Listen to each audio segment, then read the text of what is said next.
The following program is for adult audiences only.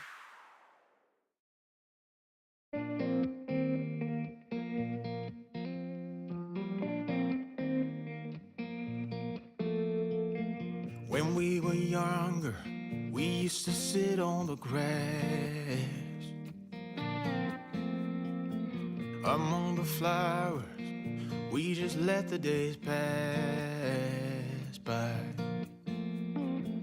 People would tell us to get a grip of ourselves and get a job. We didn't care what we were told, 'cause when we were younger, we used to sit on the grass and go, damn, I don't wanna grow old. I wish I could turn back time. Stay up all night singing songs on the terrace. We didn't mind sitting out in the cold. It was impossible to make us embarrassed. We were free. Do you remember stealing smokes from your parents?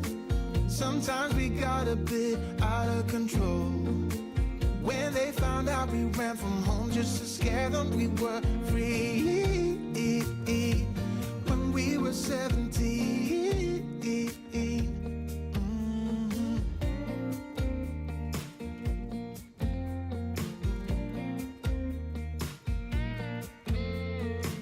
When we got older, we tried to stay in touch,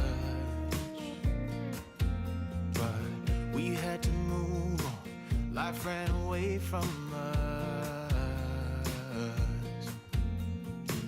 If I could go back, be 17 again, yeah, I would, just to see all my friends running around the city, acting crazy like we used to do.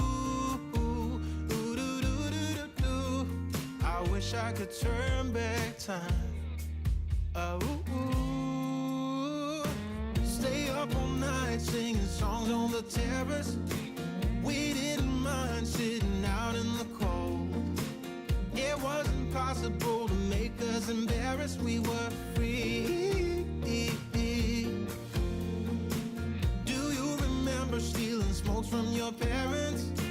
Sometimes we got a bit out of control. When they found out we ran from home just to scare them, we were free. When we were 17. When we were 17.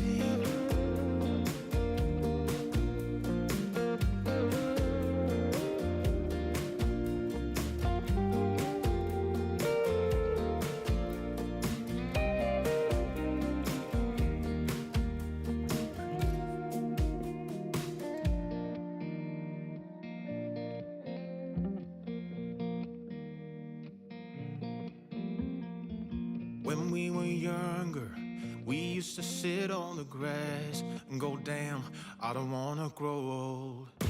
Stay up all night singing songs on the terrace. We didn't mind sitting out in the cold. It wasn't possible to make us embarrassed. We were free. Do you remember stealing smokes from your parents? Sometimes we got a bit out of control. When they found out we ran from home just to scare them, we were free. When we were 17. When we were 17.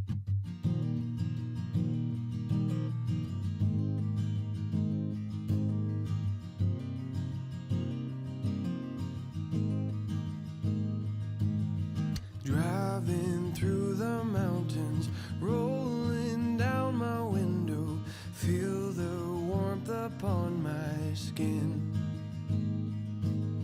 Summer's golden hour, met by midnight showers, we dance under the evergreens. Oh, it's a good life. It's a good life.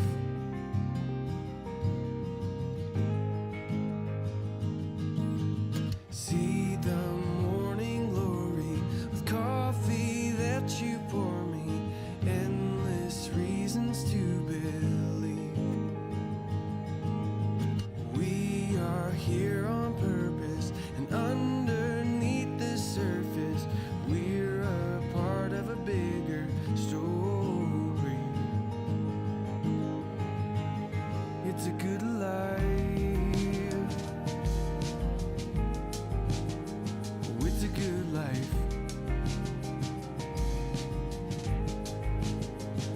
It's a good life. Oh, it's a good life.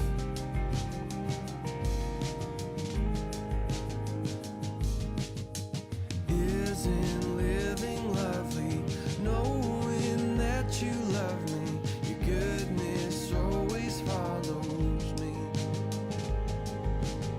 In this divine communion between God and humans, we walk back where the garden grows.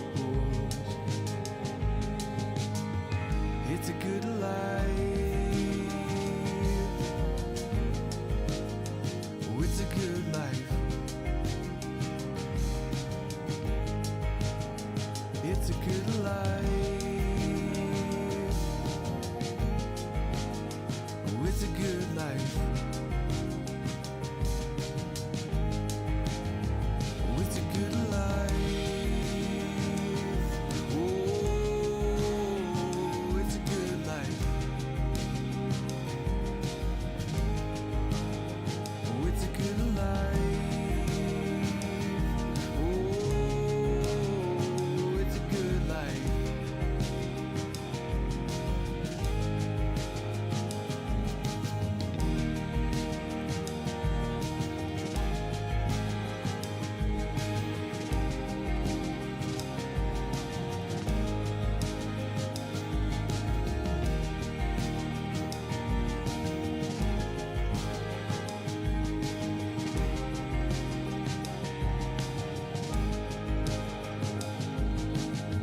Drive it. It's time for the Mixin and Chillin vlog. Even if they implemented some ridiculous laws, this is something that if somebody truly wants to do this, they can still do it. But it's going to take a lot of effort on the Vapers part to actually learn what it takes to make your own stuff. I wouldn't change anything.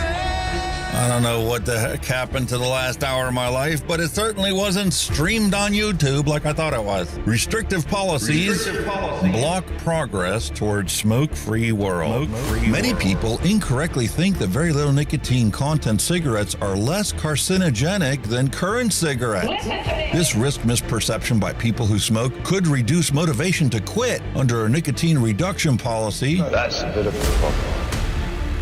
Someone who specialises in helping people kick the habit is Dr. Colin Mendelsohn. He joins me now. Look, vaping is a far less harmful alternative to smoking for adult smokers who just can't quit, and that's actually the majority of them.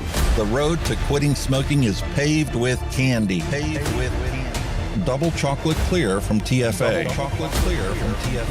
Published in the Vaping Post, we have long-term study. Vaping increases odds of quitting heavy smoking. This is Kenny Thompson, the Vaping Heed. He's got a YouTube channel. He's been on here a lot longer than I have. I'm not going to stop until this is legal and available for everyone. You know, I cover things from all around the globe, but that's because science has no boundaries. I mean, you know, the FDA and everything would know that vaping is safer than smoking, but they'll have the pressure off the tobacco companies or the states that are on the MSA and all that. It's just a financial thing, and it's unfortunately that takes precedence against everything. And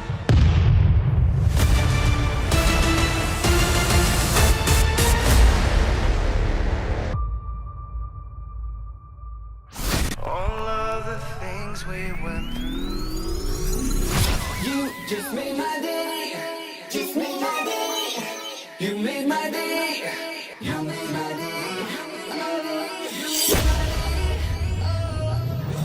Grab your juice, grab your vape, it's time to get this party started.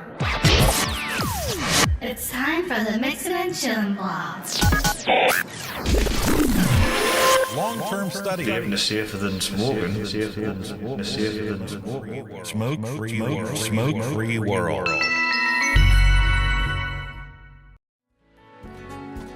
Hello and welcome, everyone.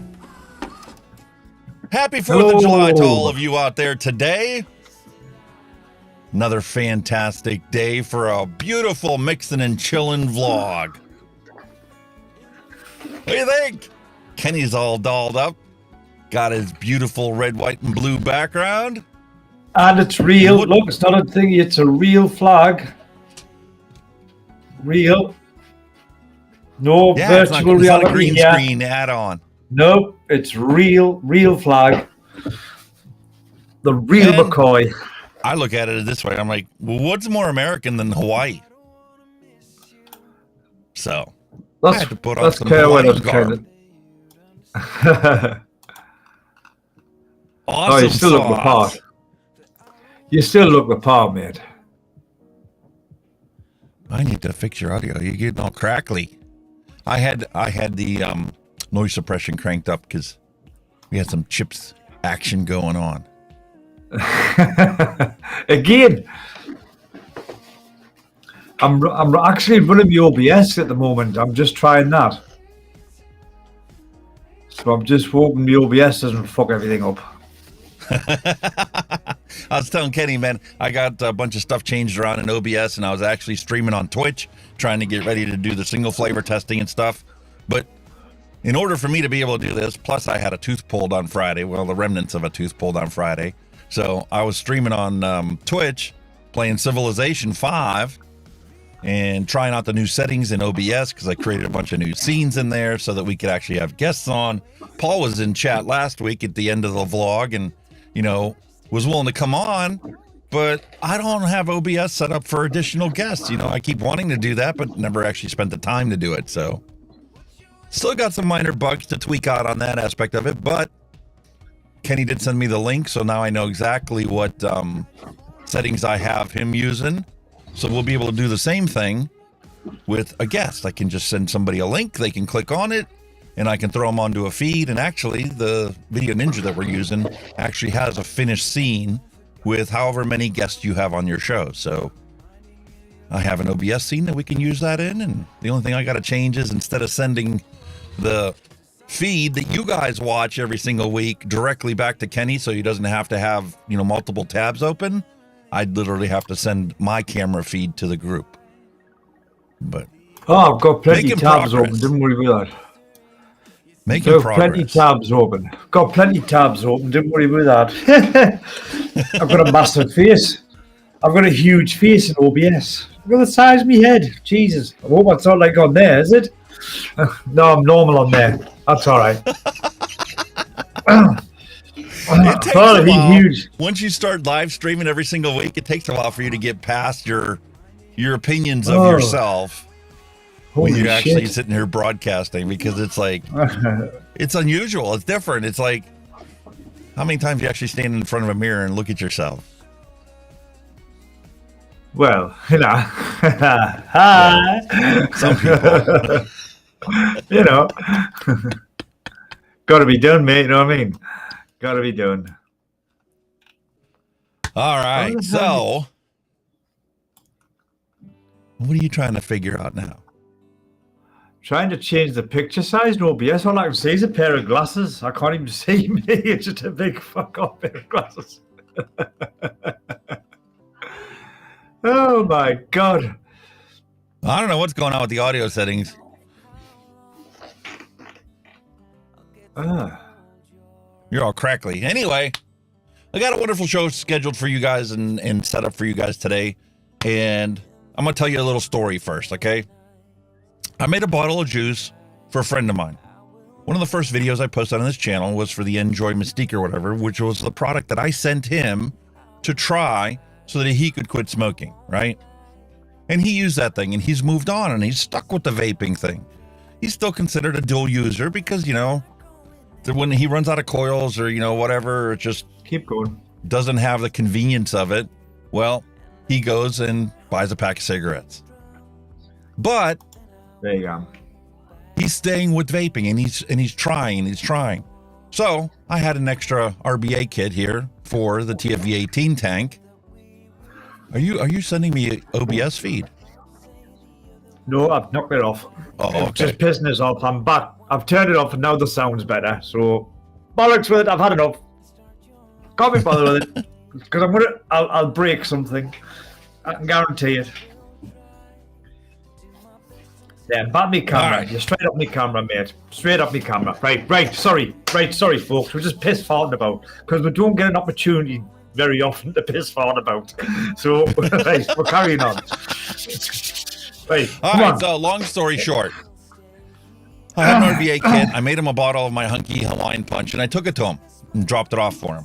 And he reminded me why I originally got into doing this, okay? We're here to save smokers' lives. We're here to teach people that you can divorce yourself from big tobacco. Declare your independence from big tobacco. Perfect theme for the 4th of July. And it doesn't have to be expensive to switch from smoking to vaping. Yeah, Nope. when you first switch, well, yeah, it can cost you just as much as it does to keep smoking. Because you're going to go out, you're going to buy yourself a device, and every week you're going to have to replace the coil on it, right? And he's like, man, I go to the freaking vape shop, it's $5 a coil. Might as well just buy a pack of cigarettes. I'm like, yeah, but that coil lasts you all week, not just, one day. No, yeah, but the juice is so expensive. I'm like, you can make your own.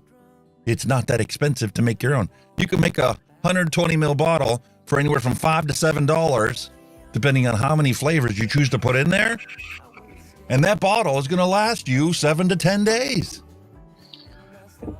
It's like everything else. Your initial setup costs might be a little high, but once you've got everything, like once you've got your kit and all that, you're just paying for the parts and the juice then. So it evens itself out, man.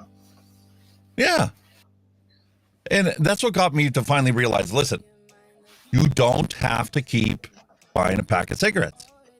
If you enable yourself and you set yourself up and you get yourself a rebuildable tank and you have a spare, so whenever that one's gummed up, you just swap to the new one and then everything's good to go. So he got himself the rebuildable one, put it in his TFV-18 tank, used the bottle of Hunky Hawaiian Punch I gave him, and he's back on the vaping again. So now that he's empowered and he's got the ability to wick this coil rather than having to go spend money on it, he can start saving. He can start buying the things that we need to have to be able to never go visit a vape shop or go visit a store and buy actually a pack of cigarettes. My voice is crackly. Come on. I wonder what's going on today. I don't understand how we can have changes from one week to the next one. I don't change anything in that particular chain. Anyway, there he is. He joined us for the stream today. So the point is, you can empower yourself to never have to buy a pack of cigarettes again. You can declare your independence from big tobacco. And that's what we're going to talk about today when we go jump down and after we do our little news, science, and advocacy bit in the beginning. It's not just going to be a single DIY recipe. We're going to talk about, what is the basics? Where do you even get started at? What's the first thing that you need to buy to declare your independence?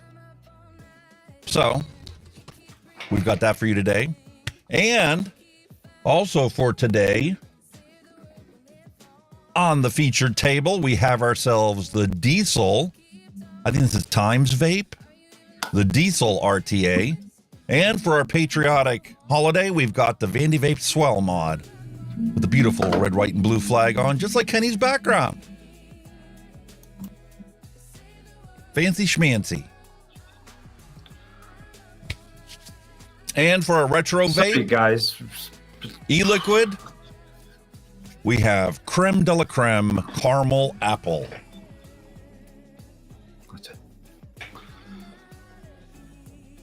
That's there? better. Sorry. What? I'm getting gremlins my end. This bloody week. Christ almighty. I've only got a camera and a sudden mic. What's going on? I don't understand why the audio is so crackly. That's what I'm saying. You were coming through a bit crackly. I was just wondering if the battery was low on this, so I switched to headphones, and it's like still the same. So I don't know what's going on then.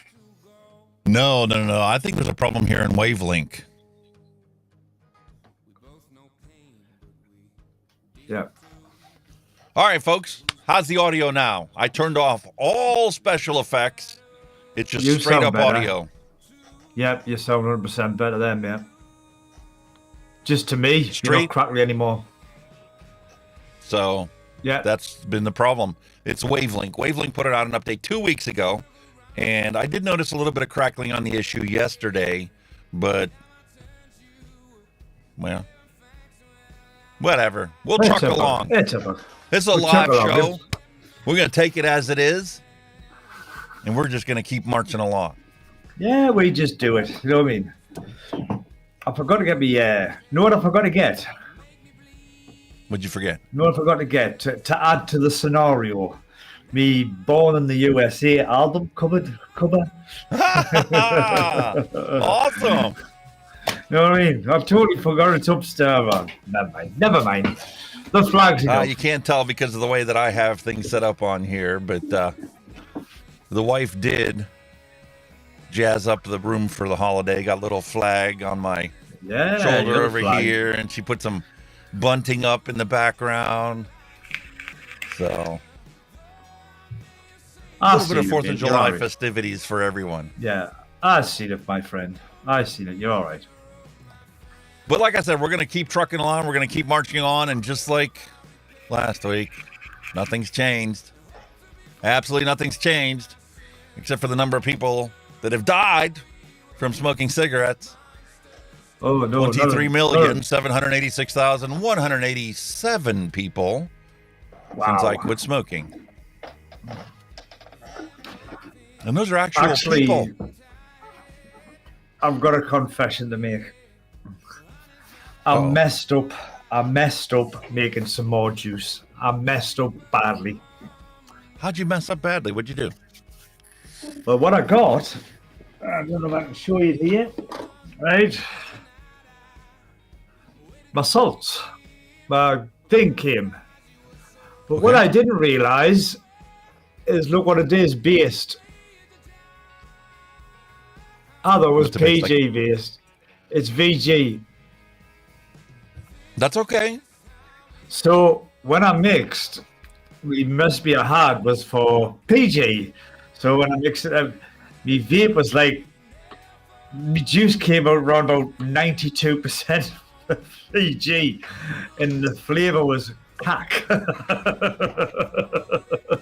Wow. Because there was literally about, I'll tell you, where is it? Where's my little I think there was about 4% of VG, a PG in. It was just like about 4 grams. I went, what the hell? There was practically no PG in. That's basically what it ended up as. So it's a max VG liquid. Yeah, but really, Max, it was just no flavor. It was just cloud. Yeah, because PG is the carrier for your flavoring. Yeah, you need to have more PG in your e-liquid than just what comes in your flavoring. Unless you really crank that flavoring percentage really high. No, it was only 25%, something like that. Just a one shot. But but obviously, Nick base was PG base, so that's where we got the balance out. But obviously now it's VG. I was going, that's not good. That's not good. It was like, there was too much VG, and it was burning me coils out like fast as well. There was just nothing there to. I got there. I need to change the formula. I had to change the formula a bit so it accepted me VG salts. But my first attempt was like, what the hell have I done? And that's the next thing that we need to discuss. We need to discuss common mistakes that everybody makes when you first get into DIY mixing, because it is so easy for you to not pay attention for just a moment and completely screw up your recipe, and then you go and you put it in your tank and you're like, holy throat hit. Oh my God, I must have messed up the way I put how much, secret sauce I put in it. So there's ways to fix it. Oh, but you got to recognize what the problems are. Definitely. But that kind of, the penny did drop eventually when I looked and I thought, this is VG, this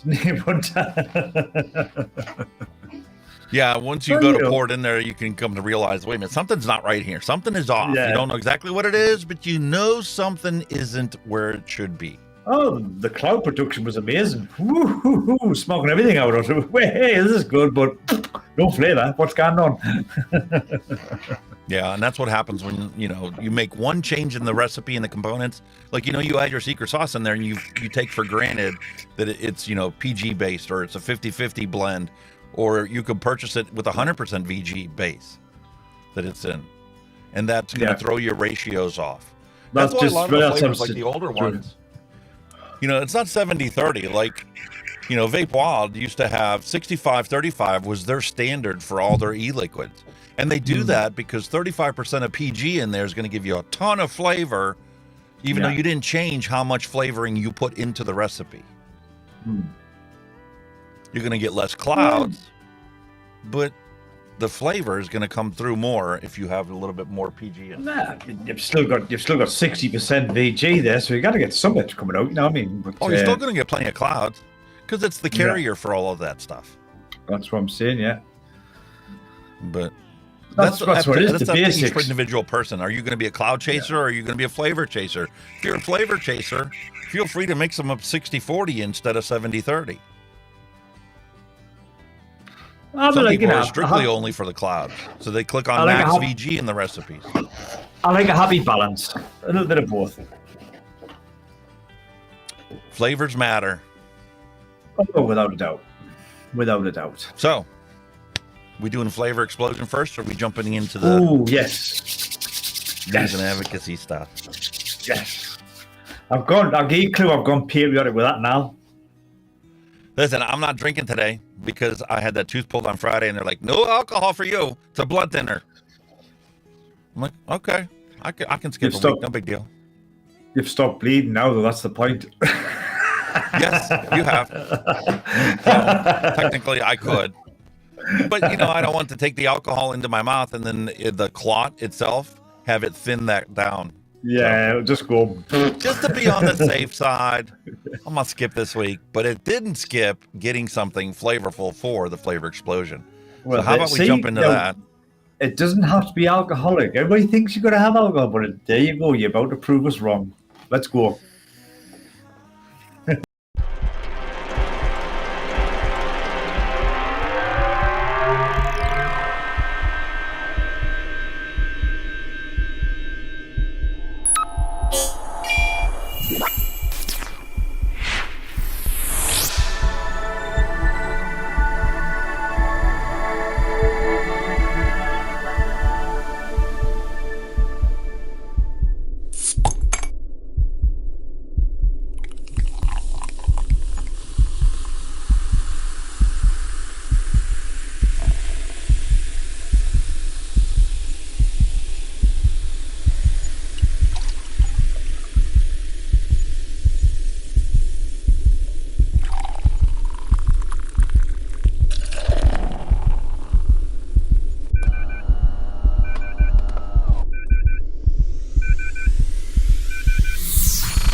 Vaping is better than smoking. Technically, yes. But so what? But so what? But so what? Vaping is better than smoking. Technically, yes. But so what? Everybody knows Joe Friday. My daughters tell me that nobody knows him and nobody knows what I'm talking about, but that's okay. Because what he would say is just the facts, ma'am. Just the facts, ma'am. Very droll, dry. Because people want to give their editorial comments. Well, I think this, I think this. No, no, no. Let's just start with the facts. Just the facts, ma'am. That's what we do. Joe Friday. Get to know them. You're pretty high and far out, aren't you? What kind of kick are you on, sir?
Hey there, folks.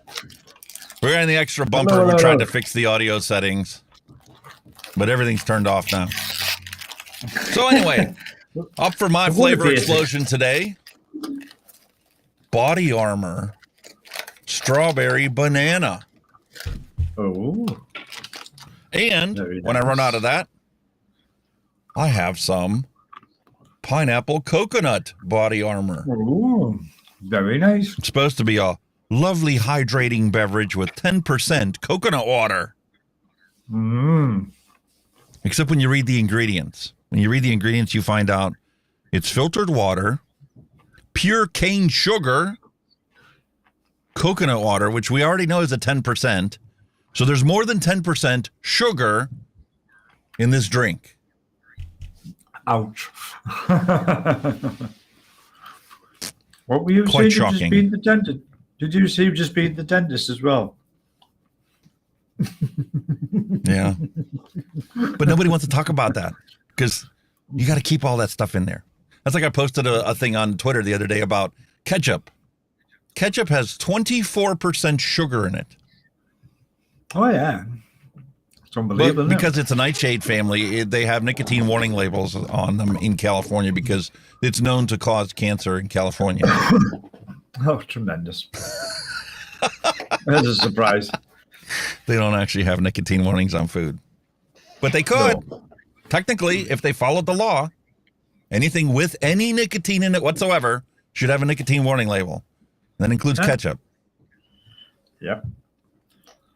But California, I mean, human excrement will be causing cancer shortly, you know, like everything, you just, you know what I mean? If you pump and breathe in somebody's pump, you are going to get cancer of the lungs. You know, that's California for you. You know what I mean?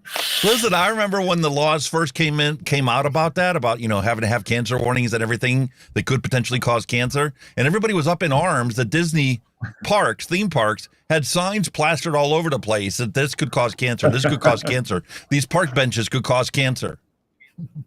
Because they contain the ingredients that are cancerous. But I don't know too many people that eat park benches.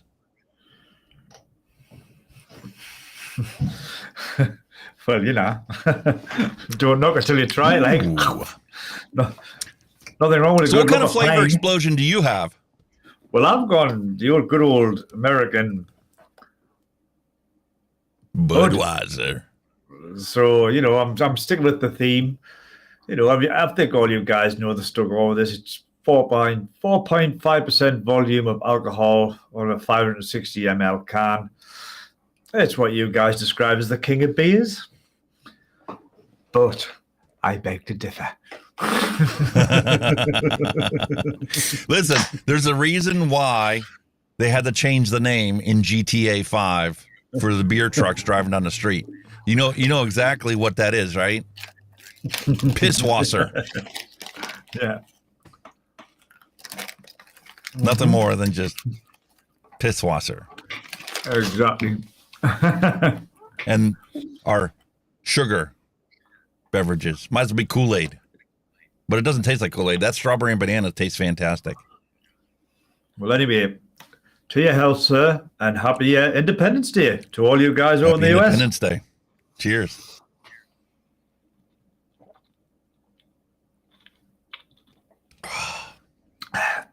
It's not that bad, man. I've had worse. This is really good. And the coconut water, you can actually have it in there. That's what tames the sugar back down.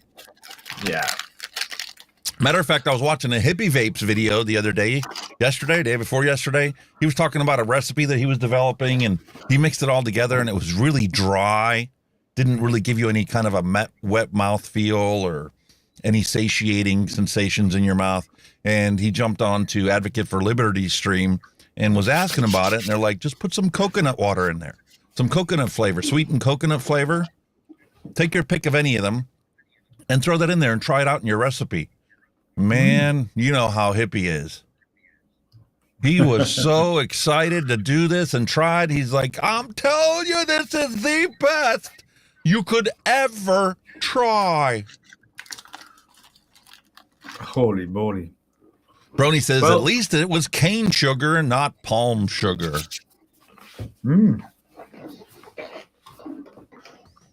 Speaking of which, I forgot to turn that on last week. Nobody said anything. All your messages should have been scrolling across the bottom of the screen. Oh. It wasn't broken. It just wasn't turned on. What do you think? I'd like to announce that my wife is having another go at giving up the cigarettes properly. She's not going to be a dual user anymore. She's trying it now. She's my little dragess. I've given her that. The little pot in. And I went down to the thing with the wife. She's giving up her Aspire kit.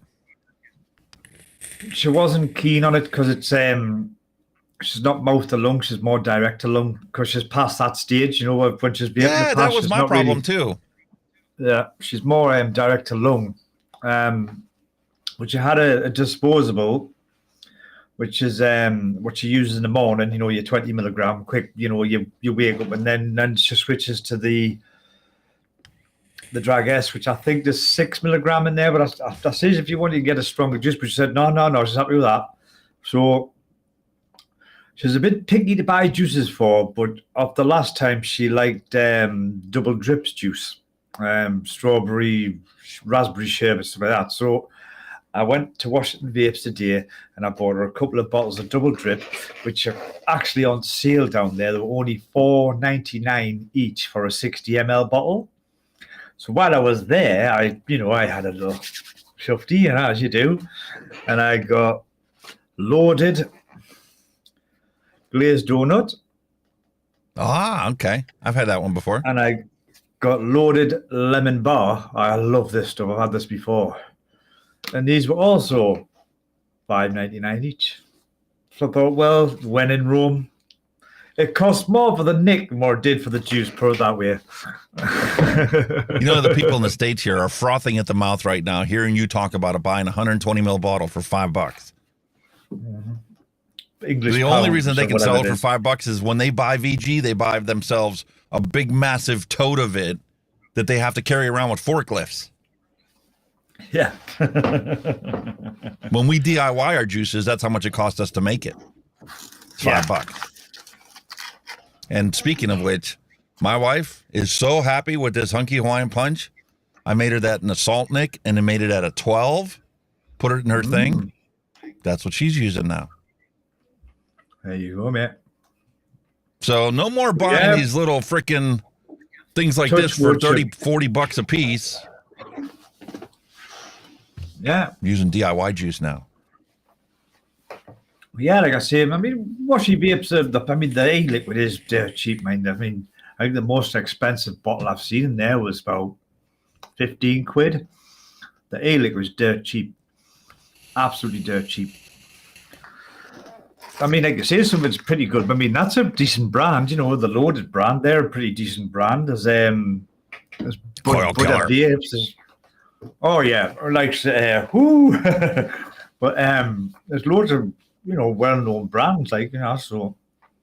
It's like back when I was growing up in the 70s, after they had the big gas shortages and stuff in the lines at the gas station. Speaking of which, here in Pennsylvania and around this multi-states around us, there is definitely lines at the gas stations today because Sheetz is selling gas for $17.76, $1.76.6 in honor of the 4th of July. Independence that's Day. for a gallon. That's for a gallon over That's there. for a gallon of fuel. Yeah. Needless to say, there there are lines at every single Sheetz across the tri-state area right now to get gas at $1.77, essentially. There's a bit of a hoo-ha over in the UK because obviously our fuel prices have dropped, like your diesel and your petrol.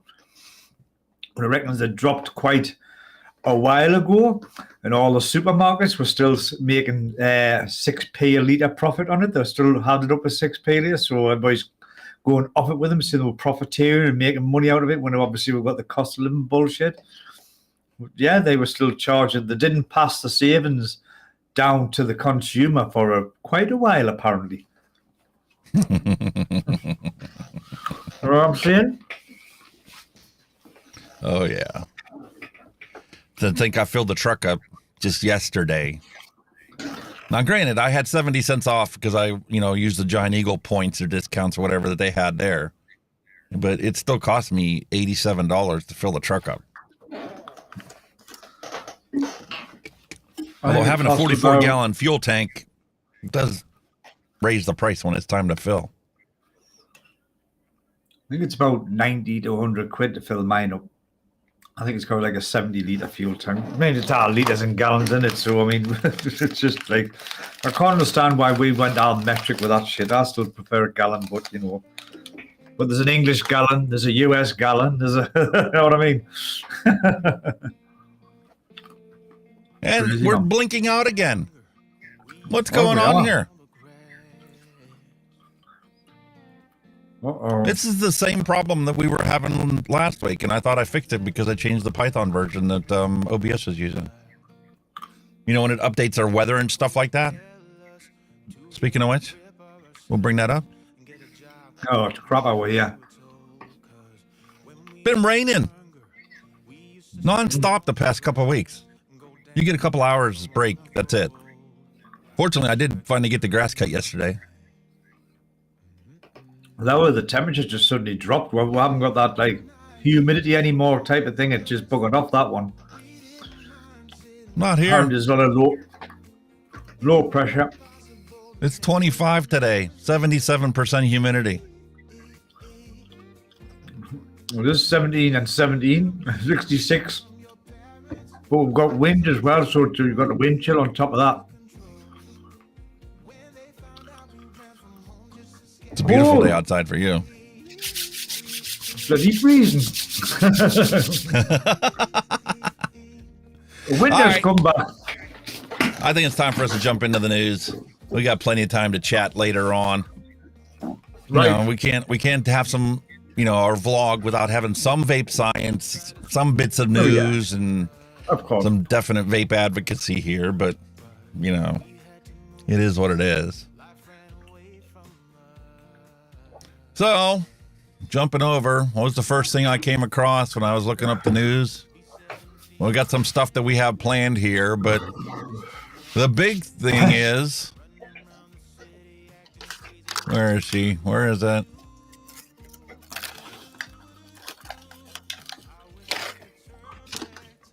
Can you write articles like this? Get paid to write for Vaping 360. Maybe I ought to do that one of these days. Throw my hat into the ring. Oh, Pod Wars. Juul sues NJOY for patent infringement. Remember last week we talked about how you can't buy heat not burn in the United States? That's right, yeah. Guess what you're not going to be able to buy in the United States once this actually goes to court and court says, oh, I see a valid case here for patent infringement. No more NJOY. Holy moly. So technically, you know, we have Philip Morris International and British American Tobacco talking about how they want to unsmoke the planet, right? And look out for consumers. Bullshit. They're only worried about money. And here's the proof of it. Here we have a product that is less harmful, has been authorized by the FDA to be sold, as a vaping product in the United States, and now it's going to be pulled off the shelves because of a patent infringement. Oh. Last Friday, Juul Labs filed a complaint with the International Trade Commission and a lawsuit in federal district court, both alleging infringement of Juul patents by the NJOY Ace pod.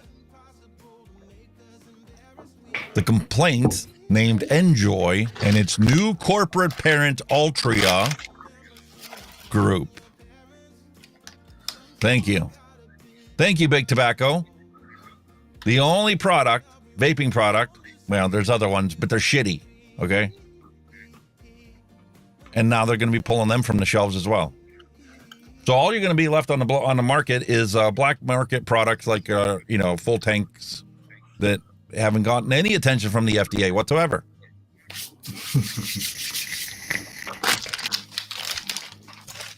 I suppose NJOY could probably tweak the design to make it nothing like theirs and still go on. I mean, it's not going to shut the company down, is it, as such? I just think it's bullshit. No, without a doubt. And this goes to the heart of the matter. I posted this on Twitter the other day, too. Attention, all MASH personnel. Tonight's War Department film on how to lead a good, clean life has been canceled due to the unusually heavy indifference. People don't give a shit. That's what it boils down to. People just don't care. Doesn't matter what the laws are.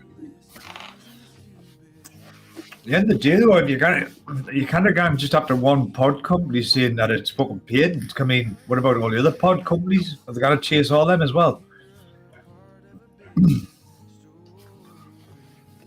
And the sad thing is, patents are filed in each individual country.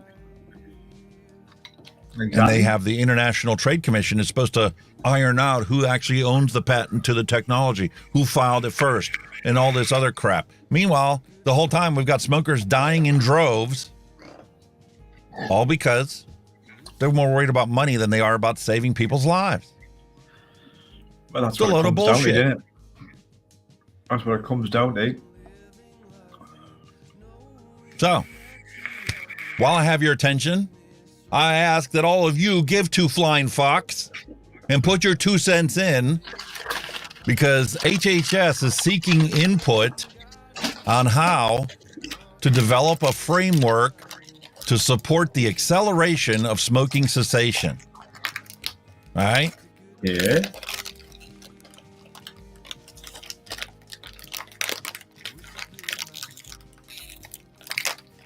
I hear all that. It is filled in.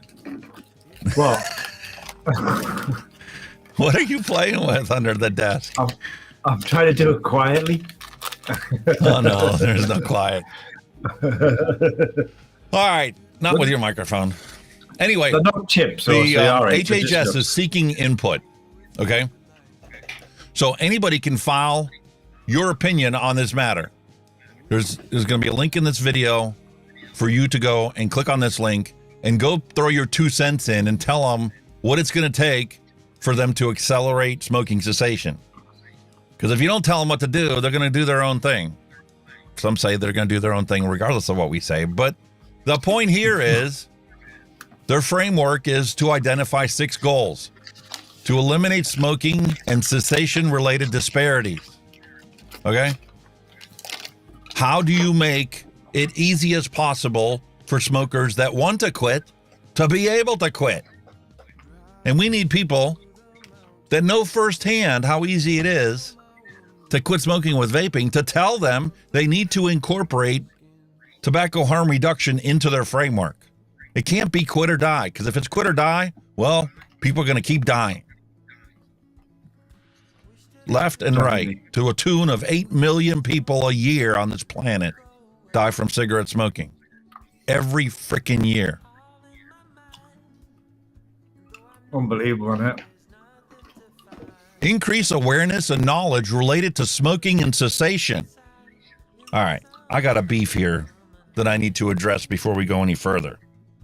We talked about it last week, right? How snus has been used in Sweden for a long time to eliminate smoking.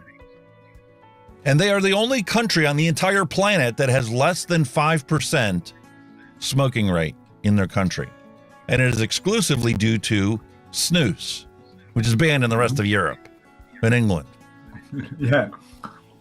But it's not banned here in the United States. Matter of fact, snus is easily accessible in your local gas station. I was originally put off by the fact that it was Camel that put it out there. It wasn't Swedish Match, okay? Who I know had the thing for it. So I looked into it and I'm like, okay, well, they're trying to convince smokers, right? So you're going to put Camel on there. If you're a Camel smoker, well, you're going to recognize Camel and go, maybe I'll give that a try. You can kind of see where they're coming from. And the thing is, this isn't like dip or chew where you're going to be constantly spitting all day long. The whole purpose of snus is it's a heated, pasteurized product. So it's essentially the same thing as like the Zyme nicotine pouches. It's just basically a sponge that has some nicotine in it. You put it in your lip, and it doesn't cause you to, require you to spit. Because it's not covered in a bunch of sugar like dip is and chewing tobacco is. Yeah, you're just absorbing it through your gums off the heart. Exactly. And the thing is, here, increase awareness and knowledge related to smoking and sensation. Well, when you take and you look at these boxes, what the hell does that say? Smokeless tobacco is addictive. Really? It's addictive? Okay. Understandable, right? How about this one? This product can cause mouth cancer. Oh my Forget God. about the part that Diet Coke can cause mouth cancer too. We're not going to tell you that this is safer for you than smoking cigarettes, than lighting tobacco on fire and breathing that shit in. We're going to confuse the fuck out of you and say, oh, you know what? This product can cause mouth cancer, and this product is addictive. Yeah, they're both the same thing.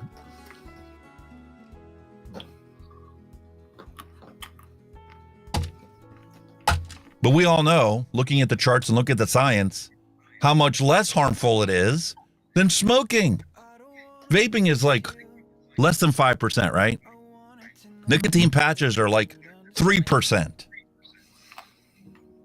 This product here is probably, 8%.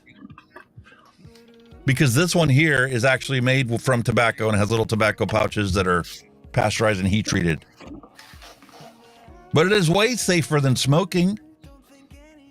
If you want people to stop smoking, well, you need to tell them the fucking truth and not keep warning them because they see the same damn warning on their cigarettes. That's like the vaping products. Warning, this product contains nicotine. Nicotine is an addictive chemical. Where's the warning on there that says switching to this product will probably improve your health outcomes? Oh no, they don't do any positives. God, no, you're kidding, aren't you? Positive press, how are you? You're asking a lot. All I'm asking to them to do is to save people's lives. The fuck is wrong with these people? Here's one for you, right? Here's one for you. A week and a half ago, there was another thing on the morning breakfast news about these disposables and how the illegal ones were coming in, the 6,000 puffs one and all that, and everybody's, they're frowning on it and that should be banned and all this bollocks, right? And then today, they had somebody from the Beeb talking about misinformation and what you can do about it. You're like, hang on a minute. Last week you were talking about bullshit about vaping and now you're talking about misinformation. Really? You fucking hypocrites. The misinformation is government demanded and legislated. Vape shops can't tell you that it's safer and healthier for you to stop smoking and switch to vaping. Nope. Multiple countries around the world, it's illegal for a vape shop to tell you that. Why? Do you want to save people's lives? Or is it, like Kenny said a couple times already, is it population control? Keep people fucking confused so they don't know the truth. Yep.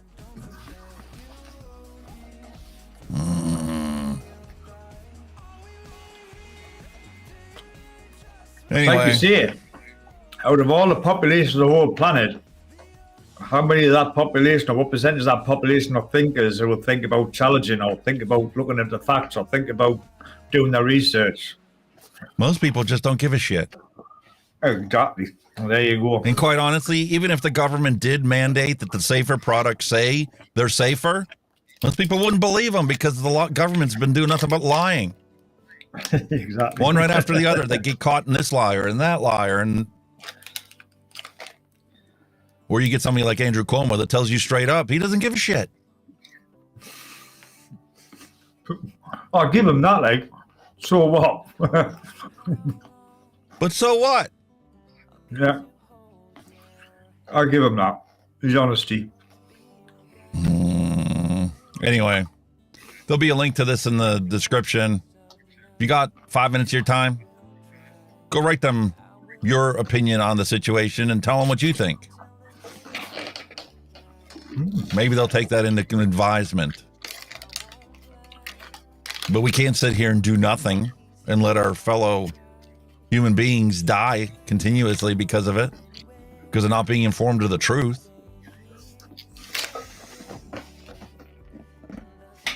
And here's the facts. The science is out there, the facts are out there, but the government don't believe in it. They just believe in spinning your bullshit.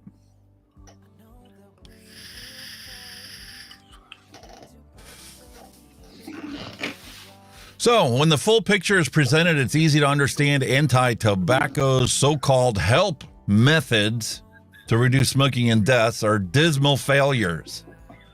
In fact, its experts purposely tax, stigmatize, perpetuate lies, and facilitate more smoking to keep themselves in business. Here's the World Health Organization as time has gone on. No, but like you Here we say, have. Good. It is a money thing, because, like, just imagine for one moment, right, that the cigarettes just disappeared. Imagine, like, the money that will be lost in revenue to these governments and all that shit. So that kind of proves, you know, what it's all about at the end of the day.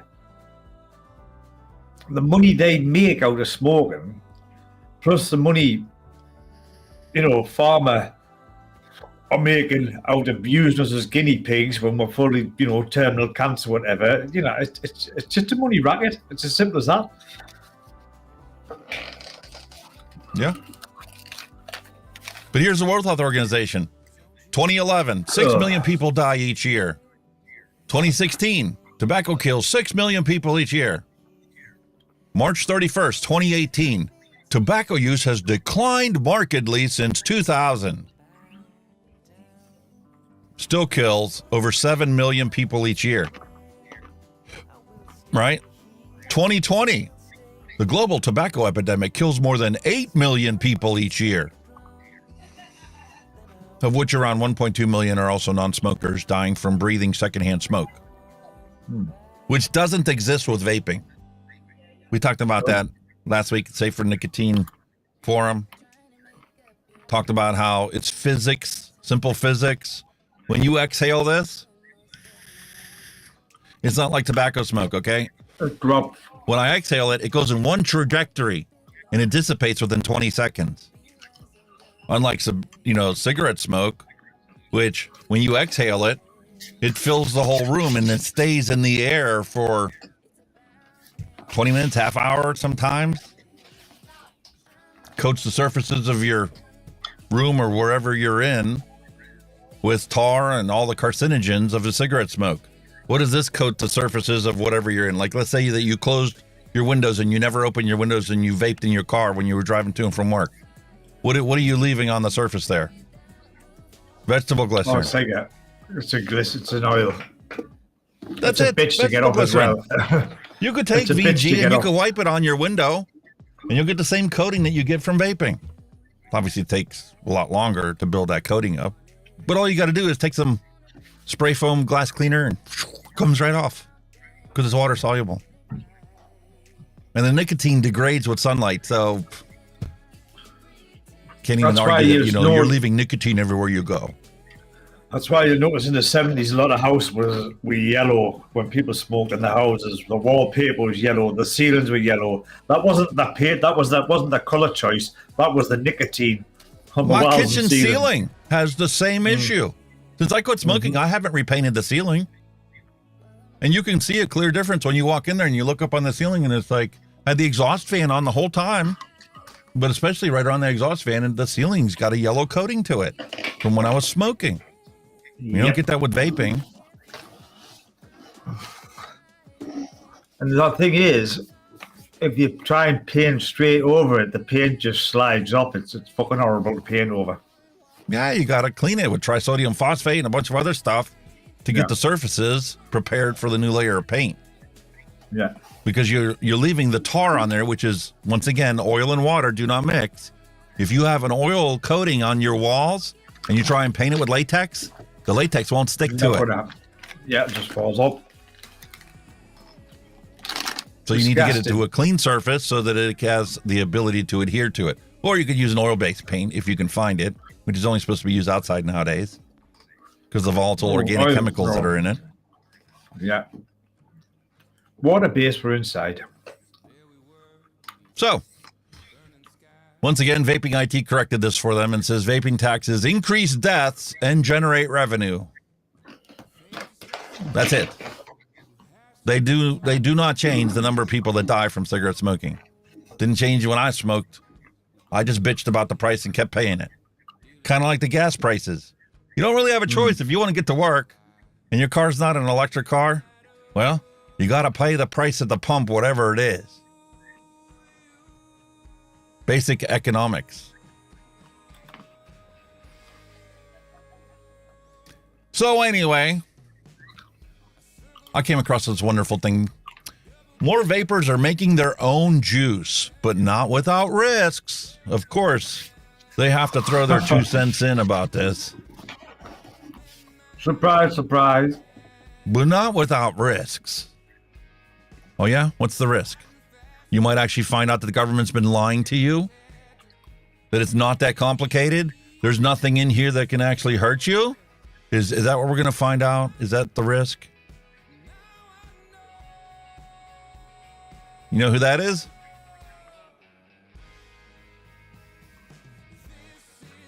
Face looks familiar. I bet Mallory knows who it is.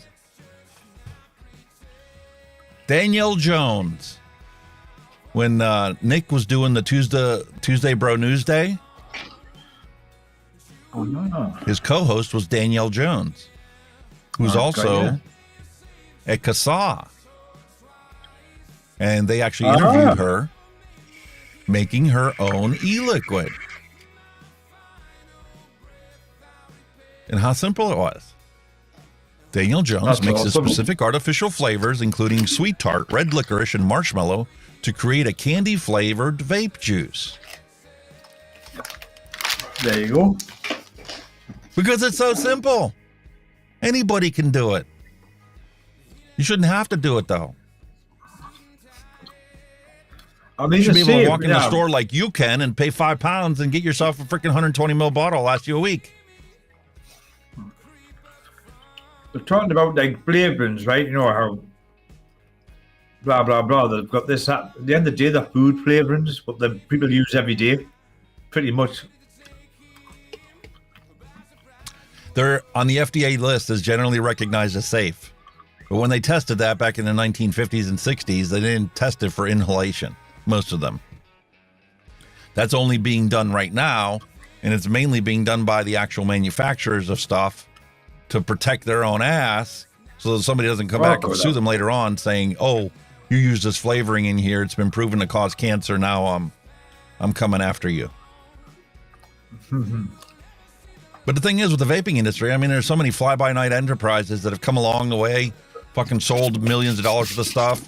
And then when the regulations came down and they're like, oh, we can't afford that, they bailed with the money. They're gone. But the facts of the matter are, looking at the science that we've seen, it's got to be safer for you than smoking a cigarette. Mary Nixon, hello and welcome to the stream. I didn't say hi to everybody else that popped in either. Michael Redfern, Matt Nolan, Brony Saint, Scott Merriman, T, Mallory Gates, Pam Spraggins, Dusty Country Road, William Dobson, and Sean Lynch.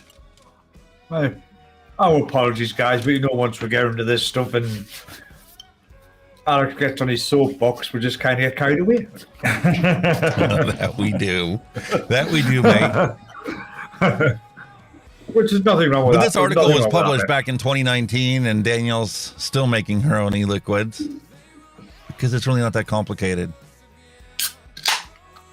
It can be a little intimidating when you first get into it, but we talk about this every week about how simple it actually is.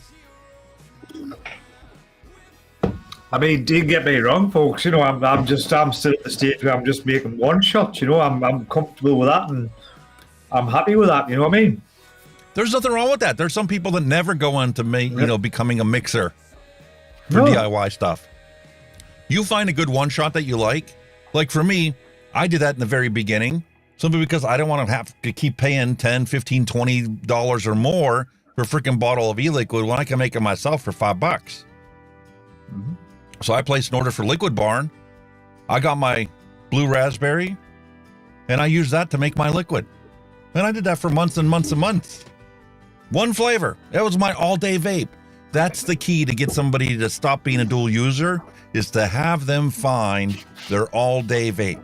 Some flavor, some recipe that is so good, you could do that the rest of your life and never get sick of it. It's not just that. There's such an array of flavors out there, not just for mixing, but as one shots. You're not tied to one flavor, and that's the beauty of vaping today. I mean, back earlier on, you might have been a bit more restricted, but now there's that much available. We're spoiled for choice. Honestly, spoiled. We really are. We're ruined. We're actually spoiled today for flavors. Unbelievable. Yep. The hardest part of DIYing e-liquid nowadays is finding somebody to give you the nicotine that you need to nick up your bottles. You can do it easily in the UK. Oh, we're champion for nicotine at the minute. Us, like I say, I can get that anytime. Technically, we could do it here too, because there's plenty of Chinese websites that are offering to sell you pure 1,000 milligram nicotine that you're going to have to dilute yourself and wear a freaking full body suit, protective suit, to pour that into the PG to thin it out. I wouldn't like to fuck about with that. I wouldn't like to fuck about with that. Like, with a couple of drops. Oh, shit! That's because it's getting back to the same bullshit. The prohibition only makes things more dangerous. Exactly. Do you want your 60, 70-year-old mother to sit there and have to mix up her own e-liquid? This is it, yeah. She's got cataracts, you can hardly see, but you want her to fucking nick up a bottle? Why? Mind-boggling, isn't it? Yeah, well, link in the description for this video, because there is a big disparity between what laws are in what countries and what areas. Here we have a comparison between the FDA vaping rules and European vaping laws. See, massive difference. Europe's gone crazy as well, banning this and banning that. Yeah. And there's countries right now that are banning flavors. I think that's what Denmark is on the verge of banning flavors. Mm-hmm. Do they not want people to stop smoking? Why? Are they more worried about their freaking taxes than they are about people's lives? It's unbelievable. Anyway, a link to this in the description below. There's like I say, where the Yanks, the Americans and the Yanks and all that have got like the MSA. We've just got tax here, and that's what, you know. It's a similar thing. The tax, it's just like we're making the money off these. You know what I mean? Shout your health. You just keep buying them, lining our pockets here. You know what I mean? Same freaking thing, really, when you think about it. No matter where you are, it's not the MSA. It's a tax. I'm frozen again. You believe this? No, you're moving. Not on your end. No, you're moving. You're moving. Yeah, but not on my end. You're moving over here. Yeah, but not here. Really? Right, boys and girls, another meme moment coming up. Let's see your memes. Why is nobody it's an posting eventuality memes? at this point? Once it breaks at one point, it's like the preview is screwed. Guys, you get your memes, man. Hide in the Discord group or so. If you hide in the Discord, Alex will share them. He'll show them all on. Get them in. Bit of fun. That moment when your batteries run out. Whatever. We're going to keep trucking along. I don't care about this anymore. It's just getting to be a point where, like, it's a pointless, fruitless effort to try and keep trying to fix it when it keeps doing the same thing, no matter what you have done. So anyway. Just go with the flow. Just go with the flow until it stops.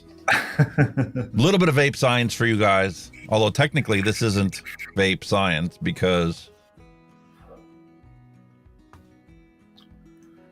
this is a randomized controlled study to assess changes in biomarkers of exposure for adults who smoke and switch to nicotine pouch products relative to continued smoking or stopping all tobacco use. And big shocking surprise, the substantial reduction in HPHC exposure suggests completely switching from cigarettes to nicotine products may present a harm reduction opportunity for active smokers. No shit, Sherlock. Really? Another study saying the same damn thing. I don't believe it. It's all lies. I don't believe it. No. When you don't breathe in combustion, guess what? You're not going to cause as much harm to your body. Nah, It's all propaganda. It's propaganda, isn't it? It's propaganda. What a unique thought. Wonder if they've done any other studies to find the same kind of thing. Oh, yeah. Well, let's take a look at the comparison of biomarkers of exposure among U.S. adult smokers, users of electronic nicotine delivery systems, and dual users and non-users. And yeah, folks, those of you that were here last week know that this is the same damn study that I talked about last week. That's because I can't get over how clearly different the biomarker levels are. Okay? D is non-users. Right here. The far right gray one is non-users. C, right next to it, is the current vapers. You have dual users that smoke less than 10 cigarettes per day. You have dual users that smoke more than 10 cigarettes per day, and you have smokers. And you compare the actual biomarkers. Yeah, and in some situations, in some chemicals, the dual use is actually higher than it is if you just smoked. Wow. In styrene and ethylbenzene. Holy fuck. But if you cut your cigarettes down to less than 10 per day, you can vape and smoke and still be better than if you were just smoking. Without a doubt. It's kind of obvious when you look at the chart.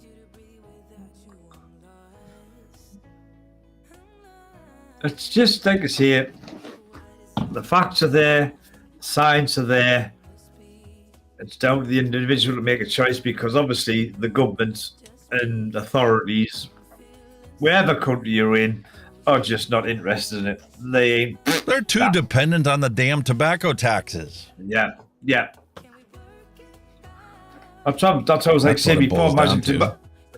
imagine just tobacco just vanished right now, this very moment. Poof, no more cigarettes. The government's arses would fall out. Pretty much. They'd all be wherever bankrupt. country you're in. Of course they would. Because as time has gone on, they keep leaning more and more on this. And for those areas like in Sweden where they keep cutting back and cutting back, they've had to make adaptations and changes in order to compensate for the fact that, we can't rely on that sin tax anymore. And speaking of sin taxes and sins and actual harm-based legislation, here's a freaking study just came out of New Zealand. New Zealand Drug Harms Ranking Study. A multi-criteria decision analysis. And for those of you that don't want to get lost in the weeds of the science, well, here's a beautiful chart that lays out the whole freaking thing for you. Underneath Kenny is no drugs, nothing, zero. Okay? What causes the most harm in society? What is the most harmful product in society? Alcohol. Booze. Ranked 88. Followed by methamphetamine, synthetic cannabinoids, and then one category of tobacco products. Because all tobacco products are bad. So we can only have one category for all tobacco products. Forget about the fact that vaping is 95% safer. Forget about snus being 90% safer. Forget about heat not burn being 90% safer. They're all bad tobacco products with a rank of 49 compared to alcohol at 88. I'm hoping, like to say, the solution is when our UK governments get their arses into gear and sort this bullshit out, what they're supposed to be sorting out, is to disassociate it with tobacco. And like Mallory points out, I didn't get to there. ENDS is on this chart. Electronic Nicotine Delivery Systems, vapes, ranks at 4. Wow.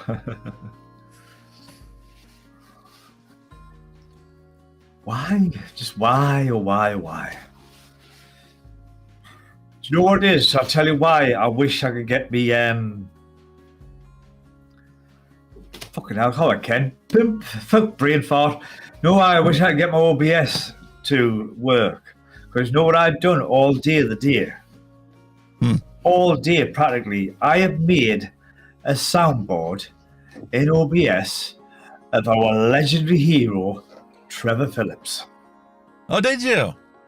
I've got, and the thing is, right, I'm using the OBS soundboard. You had to put them in one by one. And trust me, I've got a lot.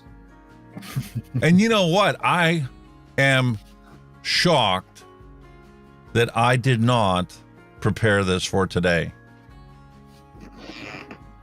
But I did create a soundboard for you with Trevor. Oh, this one's quality. It's just brilliant. It's got, not just words, they're actual catchphrases. It's just, and some of them would be really apt for when we're doing this news and the science, because it would just blend so well. You know what I mean? I'm making a personal injury claim. Exactly. That's what somebody needs to do. Somebody needs to declare a personal injury claim and sue the government for lying to us and requiring that other people lie to us. But here's the actual chart that's out there. And as you can tell, I didn't have a chance to actually peruse through. I caught it first thing this morning, and I'm like, okay, I got to talk about this. But it literally lists everything. Tobacco products are 49. Then we go to non-prescription opioid use is 44. Illegal fentanyl is 42. Opioid subscription or prescription products is 42. I thought they would have been worse than tobacco. Like the drug-related stuff, I thought that would have been way worse than the tobacco. Yeah, well. Because here's the thing, right? I was at the just to bring it up to date, I was at the docs last week, now about me gout, and they've given us this I can't remember off the top of my head, but they'll give us tablets to prevent it. And something, it begins with an A, so I can't remember the name because it's still a crazy name. But they'll give us this. So I went to my local pharmacy, went in, got my prescription, and the police are there. I'm thinking, okay, why are the police there? And they've got this guy. This guy was hanging about outside the pharmacy asking people if they'd been prescribed, or what was it?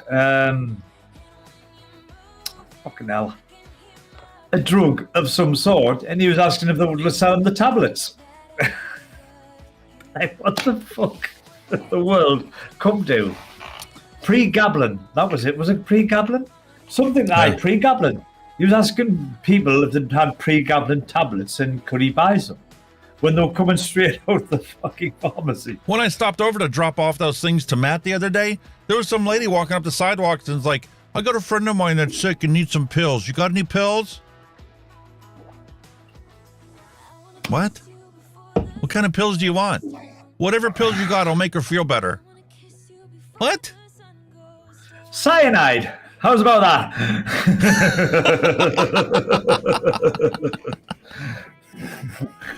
Oh, man. Honestly, we do live in a fanatical world, let me tell you. Drug problems are huge, man. They're mainly mad. Cocaine is listed at 16. How is that? Drug problems in my part of the world are rife. Drug and alcohol are ridiculous. Absolutely through the roof. Nothing said. Nothing. Because it gives the law enforcement and the judicial system plenty to do. And it gives the jails a new population that they can, throw in there. Not here. Ours don't give a toss. Our lot do them there. They're just pushing the carpet. Our lot. They don't give a monkeys. Classic example. I was out at work the other day. I was doing delivery. And as part of the delivery, this is what they call a bus link, where it's just buses only, no cars, no bikes. It's just purely for buses only to go through. These two little hoodlums, right? I was at a house on the other side of this bus link, and there was a police car parked at the other side of this bus link. Two little hoodlums on scooters wheeling, I quote, wheeling through the bus link. They see the copper, they drop the front wheel down. Copper sat and watching them. They go past the copper, look, and then they tear ass up this other thing. And what did the copper do? Nothing. Absolutely nothing. Because you know what it is? They do not pursue motorbikes or scooters or mopeds because it's classed as dangerous and putting people's lives at risk. Okay. Yeah, but nowadays you don't need to. They have freaking cameras in every single police car out there that videotape everything, so they got the license plate number. All they got to do is go to their house afterwards. This is the thing. They didn't even have reg plates on. They weren't even road legal bikes. They were just whirled around as if nothing, like a dirt bike or something. No reg plates, no nothing, whizzing around, causing absolutely jack shit. I'm thinking, not saying it's dangerous to pursue them and all this is, well, what about what they're dangerously driving and they go and, have a collision with a poor family in a car, or they knock some poor pedestrian over when they're not legally allowed on the road, but it's fine. We'll not chase them in case, they kill them. Right-o. They shouldn't be on the bloody road. They shouldn't even be on the road. Yeah, but the thing is, if somebody, here's the thing, and this is the same thing that we talk about all the time with prohibition. If people ignore the fucking laws, like the people that use cocaine and heroin and LSD and all this other shit, they're already ignoring the laws. What does anybody ever think they can accomplish by making more laws to try and fix the problem? It's the fucking laws that caused the problem in the first place. No, but people that don't follow the law don't give a shit if you make a new law. At the end of the day, like I say, you get these people that's adamantly breaking the law and say, I don't know, this motorcyclist got killed doing whatever he's doing on the road, and then it'll go, oh, the poor man, he was a lovely boy. Yeah, your lovely boy would still be here if he wasn't being a dick breaking the law on the fucking roads, driving like an idiot. You know what I mean? Well, that's like we talked about 2 weeks ago when we looked at Australia. Remember that one guy that was talking about wanting to exile all the juvenile delinquents to the middle of the freaking desert and let the crocodiles or the cattle get it to them? Yeah. Get out the outback, son. Go to the outback with the Aborigines. At that same protest rally were two parents of a kid that got killed because the cops were chasing somebody and killed this kid. Had nothing to do with the situation. He was just outside playing ball one day, and some car ran him over because the cops were chasing him.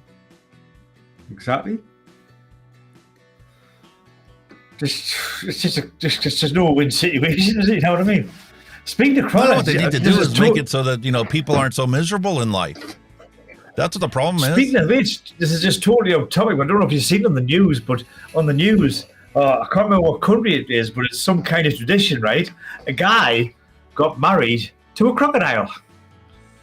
What? He actually got married to a fucking crocodile. Get the fuck out of here. I'm not shitting you. I should have looked into it more because I was gobsmacked when I was watching on the news. I was like, eh? It's in some kind of country where some kind of tradition, right? Where they do this every so many years, where somebody marries a crocodile, because obviously the crocodile is some kind of, god or whatever, the worship, like the Indians like the cow or whatever, And it actually showed you footage that actually made a crocodile a wedding dress. This crocodile is in a fucking wedding dress, right? It's only about 4 or 5 foot long, but its jaws is all tied up, right? And it's sitting there in this wedding dress, and there's this guy holding it, suited and booted, married a crocodile. What the fuck? That is unbelievable. I was like, what? So I'm thinking, well, when you come to consummate the marriage, I think oral sex is out of the question.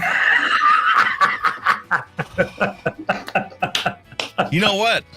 Maybe that's the solution. Maybe when you have somebody that's a pedophiliac, that commits pedophilia, maybe they should be allowed to marry crocodiles. Baby crocodiles. That would be interesting. Yeah. It just chopped the problem away. Like Pac-Man, wouldn't it? Ding, ding, ding, ding, ding, ding. Waka, waka, waka, waka. Oh, man. But honestly, when you mentioned crocodiles, that's when the penny dropped. I thought, fucking hell, I broke married one this week.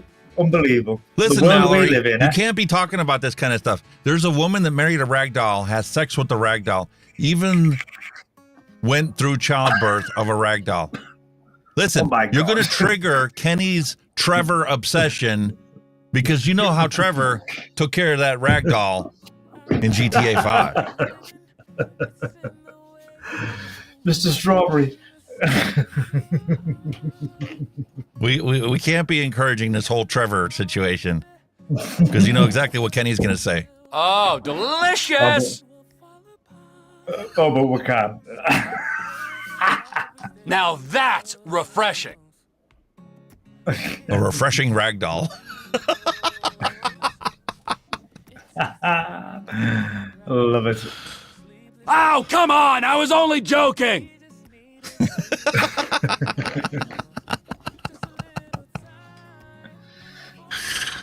Oh, man. He's class. All right, so jumping back into the news here, we got a piece that was published in Australia. Vape ban is contributing to a thriving black market. Exactly like what we were just talking about. Here we have Dr. Colin Mendelsohn talking once again common sense to the masses out there. Out of 1.3 million adult vapers in Australia, less than 10% of them possess a prescription. Less than 10% of the population is currently following the law in Australia that you need to have a prescription to use nicotine. 90% of the population says, go fuck yourself. Yeah. So you think banishing vaping to the pharmacy is going to get more people to follow the law? Or is it going to get more people to say, go fuck yourself? Go fuck yourself comes to mind.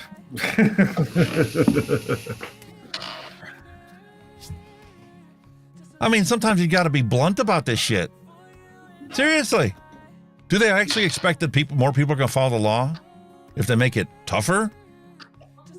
Or more people going to go to the black market to get whatever the hell they want? And then you'll get a follow rate of like maybe 2% of the population that actually gets the prescription and goes to the pharmacy and pays the $150 for a frickin' NJOY-like product. So they don't smoke. The majority of the population is living paycheck to paycheck. Let's be realistic here, okay?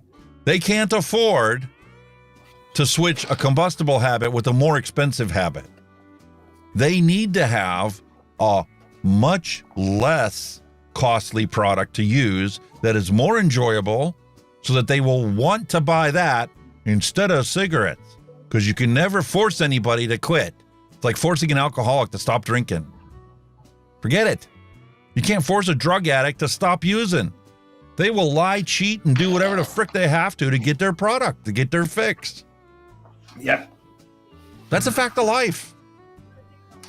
Ignoring that fact of life is contributing to the problem. Definitely. It's bad when under 5% of the qualified doctors in Australia will actually prescribe the nicotine.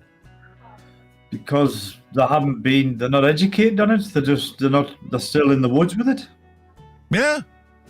80% of doctors don't understand the actual health risks of nicotine and that it does not cause cancer. That is no more dangerous for your health than your cup of coffee. It's a rarity when you have a doctor actually going on there and telling people the truth. Doctors now are using like the internet now for stuff now, man. I mean, when I was getting me stuff for me gout, the doctor was on the internet for the side effects of it, possible side effects. I'm thinking, should you actually know this? You know what I mean? I was hoping to zoom in a little bit more. I might have to make another setting for this to zoom in further, but actually they revealed a bunch of emails of public health organizations that actually sent emails to Mark Butler, to Black Market Butler, telling him, doofus, you already have a black market. Making tougher laws is going to make the black market bigger and stronger and move it more underground so criminal networks and enterprises will jump on board to supply it because, well, it's going to be less of a punishment than what they get busted for already. Arms traffickers, cocaine dealers, heroin, meth dealers. They'll be happy to, add nicotine products into their arsenal, into their black market supply chain. It's whatever makes the money. Like you say, it's supply to supply to demand. People want vaping products, they'll supply it. Simple as. It's just common sense. What the fuck? Why is it such a rarity nowadays to find people that have common sense? There'll be a black market. And the truth comes out. And the truth comes out. The whole reason why Altria and Marlboro did their little Brexit is because they knew that the Federal Trade Commission was already after them. And, well, when Philip Morris International divorces Altria, well, then the FTC's got no complaints against the company anymore. And Philip Morris International got to walk away with the patent for heat not burn. So in a year or so, we'll actually be able to find heat not burn products being sold in the United States.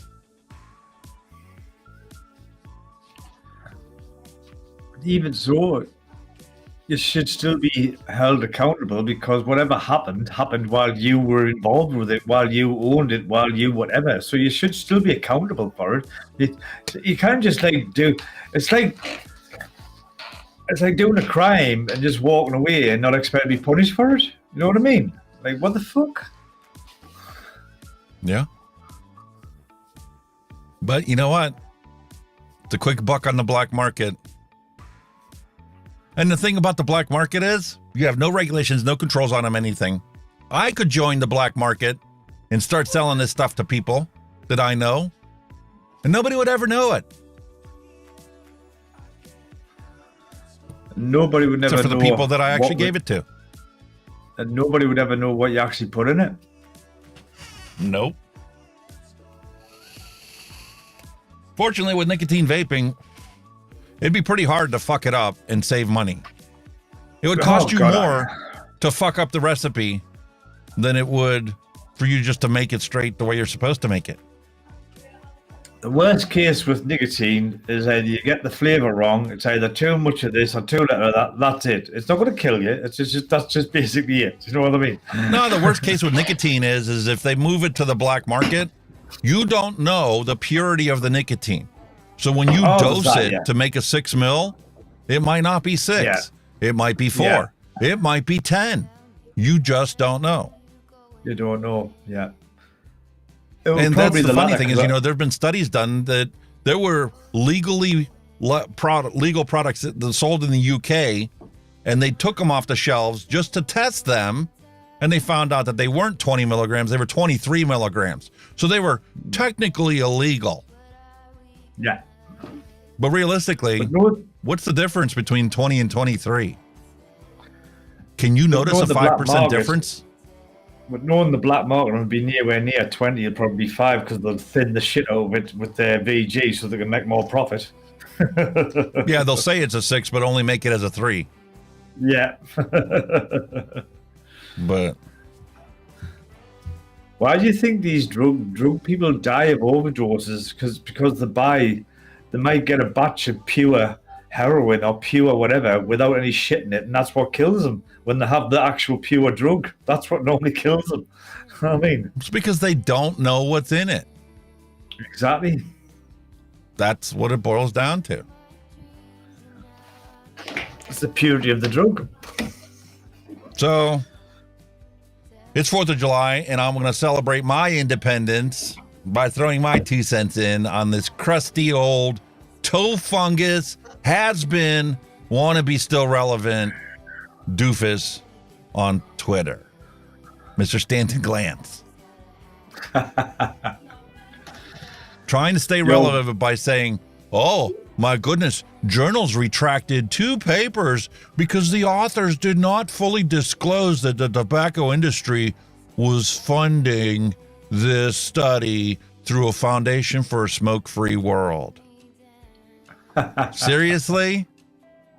How many people that are in the ANTS group, the anti-nicotine and tobacco zealots that are out there, and in the Bloomberg group, they disclose their funding when they come up with these ridiculous studies that are not reproducible? Because it's not possible for you to fucking vape at 250 watts for 5 seconds each time. No human being on earth would subject themselves to that torture. Because after the first or second drag of that, you'd be coughing up a lung and puking your guts out. Fucking with the Batman somehow manages that. He vapes ridiculous fucking bots. Yes, but you can't do it for 5 seconds. Nobody has the tidal volume to breathe in for 5 seconds long. No. No. It's just physical impossibility. But he wants to call out 2 studies that were retracted because they were funded by Big Tobacco. I think Big Tobacco should fund a shitload of studies. Exactly. Because you can't change the facts. And that's kind of why my reply to him was, doofus, good science is measurable, verifiable, and reproducible. Anything else, well, it might be useful to someone, but it's not science. I like that. Funding is irrelevant if the study is reproducible. If the findings are valid and somebody else can do the same damn study and come up with the same damn results, it's still science. Definitely. And then obviously everybody else has to throw in their 2 cents about, you know, how his study got retracted because he said that vaping caused cardiovascular disease and heart attacks. But he didn't bother to take a look at the fact that these people were smokers and they had the heart attacks before they even started vaping. So it has nothing to fucking do with vaping.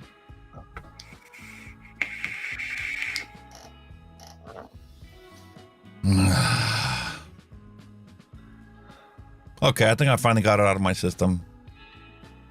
Do you feel better now? Yeah, I do. Yeah. I got to use my free speech and declare my independence from big tobacco. Yeah. Fucking hell. Yeah. But that came out the wrong way. It's like, you know, when you have a divorce, doesn't necessarily mean you're going to hate the person the rest of your life. In fact, eventually you'll resolve that portion of your life and your relationship with that person, and you might become friends one day because you can get along after you divorce yourselves. Whereas when you were subject to the relationship, you were no longer happy and content. So I have no problem telling you to go to the freaking store. If you're a smoker, go buy snus and try that to quit smoking. Yeah. It's better for your health. And I don't give a shit if it's big tobacco making the product or not. Yeah, whichever way you choose, if it works, it works. It doesn't have to be vaping, as long as it's something. That's all that matters to me, is that you improve your health outcome. Without a doubt. Choose the healthier, safer option. I'd still prefer vaping though. I do too. And I'm still not sure about this Chillin 3. I do need to put a bigger coil in it though. You're still messing around with that. It got no love this past week. It just sat here on my desk. This coil needs to be replaced. So right away, I'm telling you, this isn't as good as the Arbiter, either one of the Arbiters, because the Arbiters will last longer. Matter of fact, this tank right here has a stock coil in it that I've been vaping on for over 2 weeks using my Hunky Hawaiian Punch. And a stock coil lasted longer than this rebuildable Chillin 3. I bet that's that there. I've still got the same coil in the day I bought it. Oh, I can pull the wick out and reuse the same coil. But the point is, that coil needs to be cleaned and re-wicked already. Never had that issue with this, never. So this is my second fault that I've had with this, that I'm not happy about it. I'm not going to give up on it. I'm going to keep, using this. I'm going to try and find the perfect coil for it. Just like I did when I did the TFV18 RBA. I found out that if you put a stainless steel coil in there, a 4mm stainless steel coil, you're going to get equivalent airflow and equivalent vape production as a stock coil. It might be similar to Bogan's tank. You might find it'll run better in single coil mode rather than dual. Because obviously you like a bit of airflow. I like more airflow, yeah. And that's sitting in between. In my eyes, that sits in between them. That's what I do. I mean, I have had probably dozens of products that I've tried and chose not to put a video out there because I felt I was biased in it. I felt that my hatred for the product or my dislike of certain features or aspects of it were tainted compared to what the general population would get out of that product. And since there were already, half a dozen other videos out there, I didn't feel like making a video for it and wasting the time for it because I wouldn't be able to be myself and accurately portray my opinion of it. Well, so I did a service to the community by just not reviewing it. Nah, that's the whole point of you reviewing it. The thing is, we're reviewing, right? You'll get somebody there, right, who will think that is the best tank of the year. And you and me know it's not. And you need people to point out that. It's because, like you say, reviewers that kind of get sent stuff, shall we say. How many of them do you see put a really negative review out? Not many. No. So you need somebody with a bit more honesty. And if you can point out, say, well, it's not my big cup of tea because of this and because of that, then people will think, well, yeah, he's right. Because when you get reviews or get gear sent to them, I think they say it's a non-biased review, but I don't think it is, because if you piss off that company, they're not going to deal with you no more. And if they want, I was honest with Smo when I did the review of the Pasito Mini, and don't get me wrong, I'm still using the thing because it isn't a bad device. It just wasn't what they advertised. Don't give me a high, medium, and low power setting on here if I can't tell the difference between all three of them. To me, the vape is exactly the same no matter whether it's on low or high. That's the whole point of reviewing. You know, you're not going along with the mainstream. You're being honest and tell them, look, you know, it's this and that, but I don't think this, that's the point. That's the whole point of reviewing. Even if the mainstream, it's a beautiful, fantastic vape. But like I say, even if the mainstream reviewers think it's the next best thing to sliced bread, you don't have to follow that lead. You don't have to follow it. I saw your message before you retracted it there, William. I've got my Titan here, and I've had it last several weeks without having to change the wick and cotton in it. Yeah. Oh. Hang on. I'm not bringing, you're not leaving me out of the party. Oh. And listen, I can take a 5-second drag with this one because the power is turned down. If the power was cranked up to the max that this thing can put out with 4 batteries, I would choke on this in the first 2 seconds that I was inhaling it because it would be that harsh on my throat and that hot. Machines can't tell you that when they're put into a scientific study and program to, you know, fire the device at max wattage and use it for 5-second long tokes. You can't have a Titan party without me having a Titan. I mean, I'm low on juice, but you can't have a Titan party. It's the 4th of July. Definitely time to freaking cloud things out. I'm still, remember when we built this with the mesh coils? These are the same mesh coils in this mod, the same coils. I've only re-wicked it once because I was getting that little, now the hint to burn, being, it's time to go. But wow.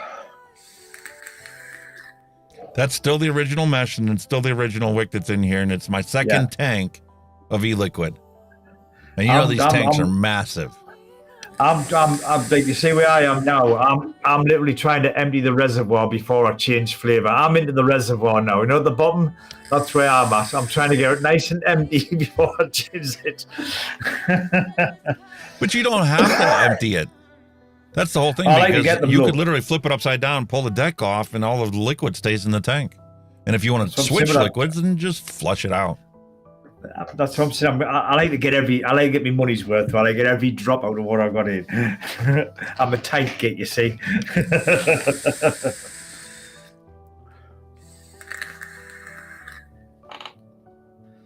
Fucking delicious. You see what it is? I've got a qualm with this, right? My display on this front is literally virtually non-existent. It's got dimmer and dimmer and dimmer on this mod. Yeah, you know what? I think you're right, because mine's pretty dim too. I can't even, I mean, you might even be able to see it on my camera. Hang on, it's just, that's on. You can't even see it. You can't even see it on mine. It's really dim. For some reason, the screen seems to just disappear. I don't know why. There's not even like a brightness setting in the menu. It's just because there isn't really a menu in it as such, is there? So no.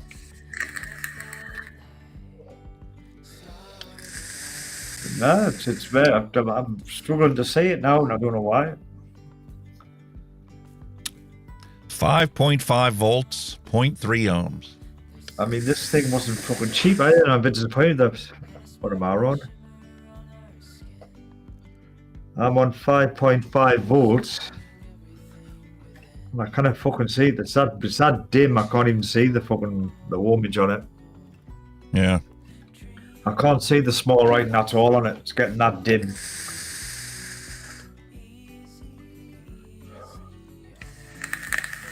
It's a fantastic cloud chasing tank. Awesome tank for the size of it. And the thing is, you need to be realistic about this. For those of you that are newer vapors out there, Matt, if you're still watching this, when you get a big cloud chucking tank like that, You cannot put your 6 milligram in there. If you're using a 3, you need to make yourself a 1.5 to put in there because you're literally making so much vapor that all of that amplifies how much you actually absorb into your bloodstream. I'll still put 3 in this. Like, I'll tell you, I'll be honest. I'll still put me 3 in this. Like, nothing wrong with that, because you'll recognize the symptoms when you start to get overloaded. And you just have to switch to a smaller product. Oh yeah, you that's the thing you find out when you get like too much. You're like, oh. On a good thing though, because I had to go find Matt's RBA that I told him I was going to give him.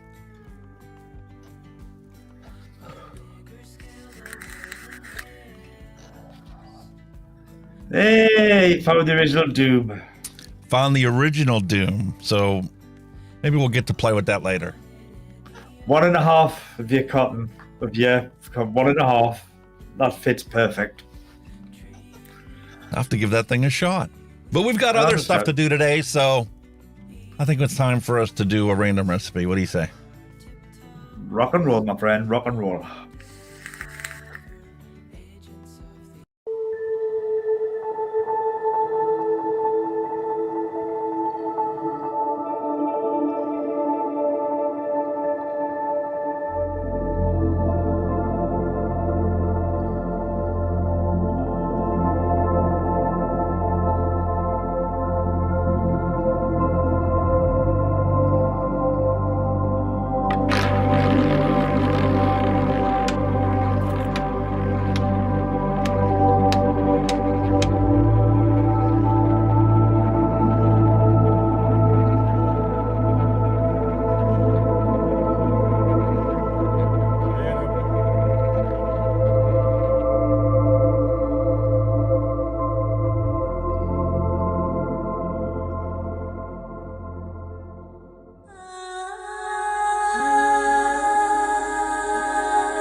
Alrighty, so what are we going to mix up today?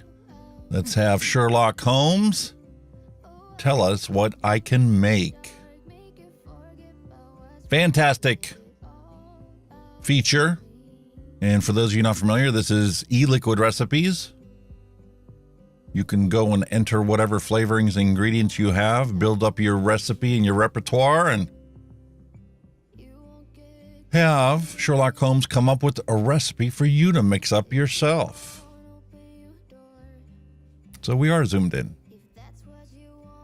It's weird not having the output right in front of me.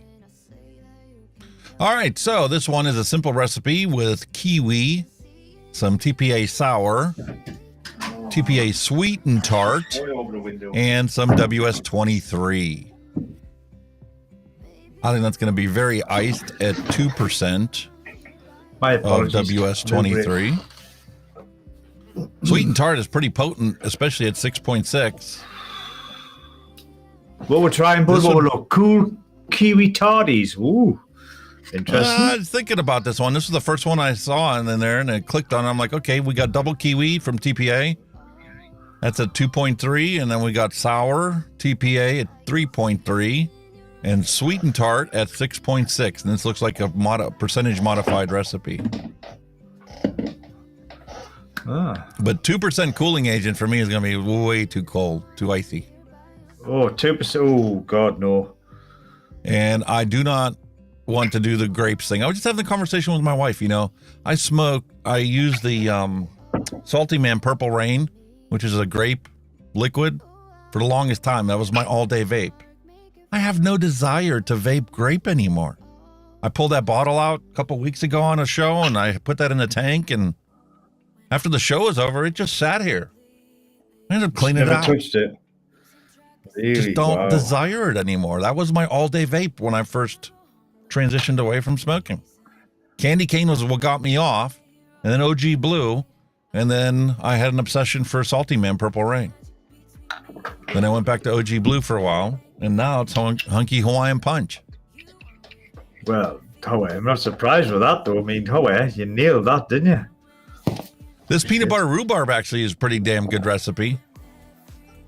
I still vape that from time to time. Yeah, you liked that one, didn't you? That turned out, I was really shocking. And that's because it brings me back to my childhood, you know? Obviously, the 3-banger custard was a hit as well, as I take it, you know what I mean? Cheers, big years. What's another flavors recipe? We haven't checked out his stash in a while. Has he put out anything new? He has been, I think. I think he's been a busy bunny, as I've been getting some notifications.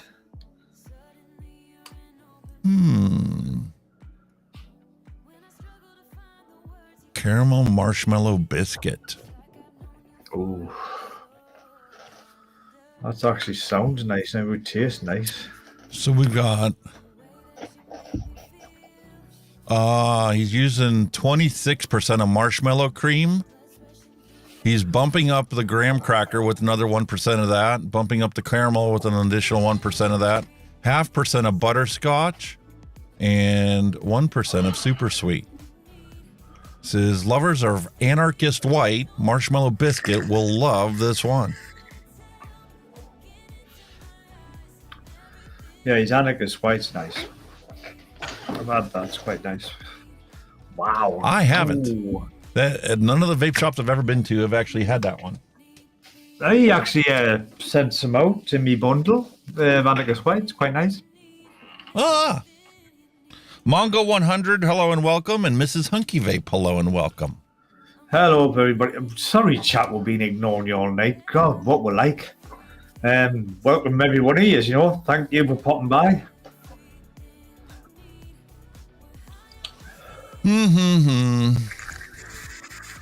I need to revisit that Best Musk. It's been a while since I've done that one. Oh, musk. Oh. Old lady perfume. Yeah. This one looks interesting. Blue Dragon.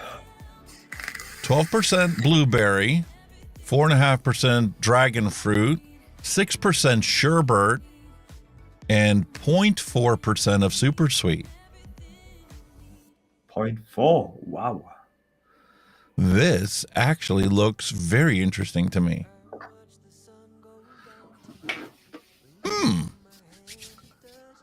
Why not, mate? Why not? Go for it. You know this guy puts good stuff out, so... It's been a while since we mixed up one of his. Yeah.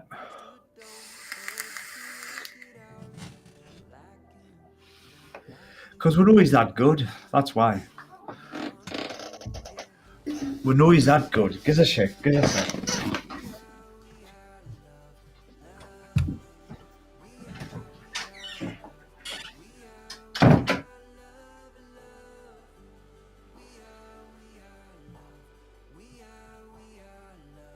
Dragon fruit, sherbet, blueberry, and super sweet.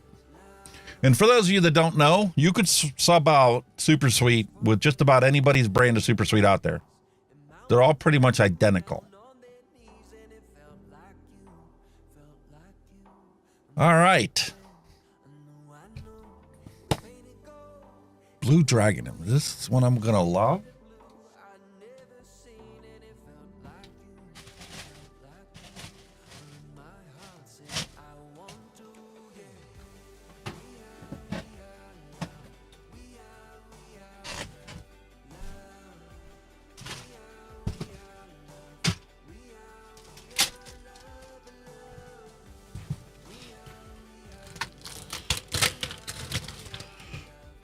You can go 60 mils of this one today.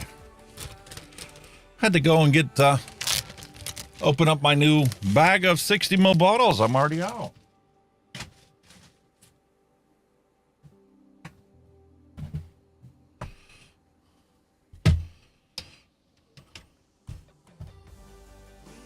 I think since I have this Hawaiian garb on, I probably should have gotten some more Hawaiian music for you guys to have on in the background. All right.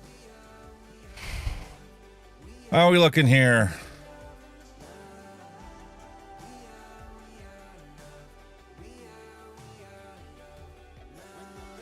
That should work. Well, this recipe was originally designed for 100 mil, so let's adapt this. And this is how simple it is. We will take a good recipe that you know is going to turn out, because it came from somebody that manufactures commercial e-liquids, and take a couple basic ingredients, and simple as that, 1, 2, 3, 4, you're going to have yourself, what's the Nick at? 6%? Okay, we should be good. So there's the recipe. Time to get our secret sauce.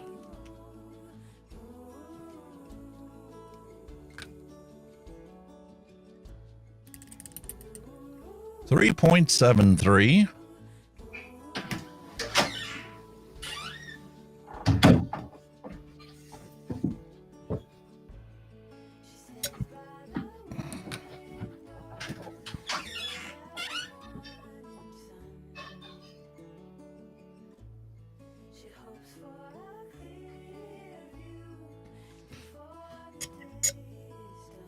Close enough.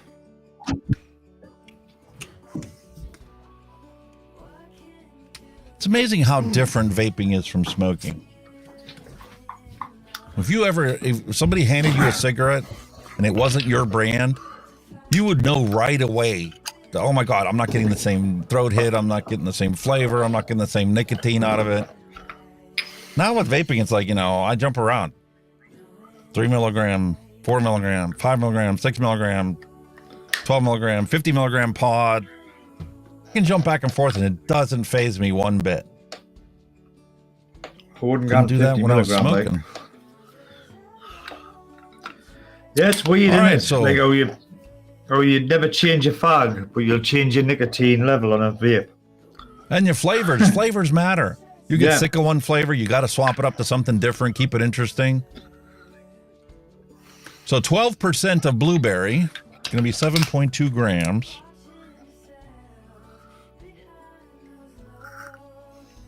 You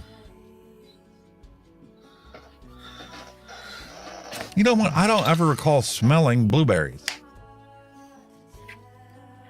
Really? Like when you buy a little basket of blueberries and bring that home, they don't really have a smell until you burst them open. Like if you put them into a pancake and you eat them, you can know what it tastes like.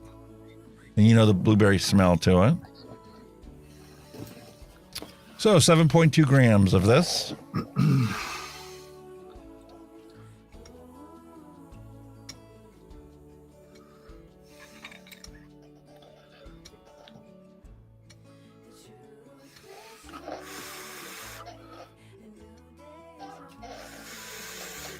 Somebody commented, I don't know where it was, Reddit or somewhere, we were having a conversation about recipes and flavorings and stuff, and somebody asked if flavors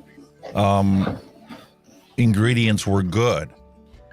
And I chimed in and said, listen, I made plenty of recipes with their flavorings, and all of them are true to form, and they're all relatively the same as far as the strength goes.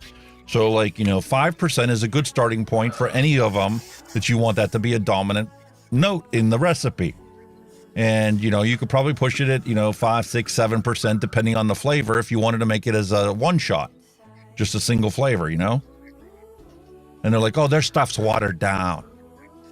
I don't do that with wonder flavors, super concentrates. If I put more than 1% of that, oh my God, it's too bad. It changes the flavor. It's no longer right. I would rather have flavorings that are consistent across all the flavors. So when you come up with a recipe and go, okay, here's a juice that I experienced over a friend's house. They made themselves, and it was equal parts orange and pineapple and cranberry. Well, I know that I could take that and reproduce that using flavors because I would put 5 and 5 and 5 in there, and that's 15%, and that would be my juice, and it would taste just like the juice I had at my friend's house. You can't do that with wonder flavors because some are stronger than others. And especially if you're switching up brands, like a one Capella is the only orange you have, and then you have Wonder Flavors is the pineapple that you're using, and it's like, well, one's going to be at 1%, the other one's going to be at 6%, and then add another one into the mix, you know, like natural flavors or something, and that one might be at 2%. Yep. To make them all taste exactly the same strength.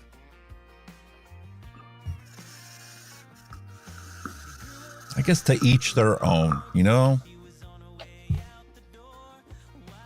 So, dragon fruit, 4.5% is 2.7.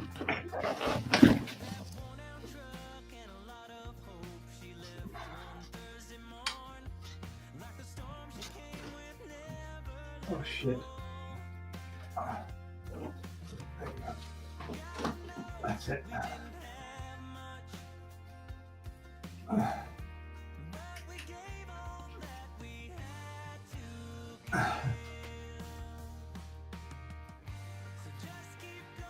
What the fuck is going on with you?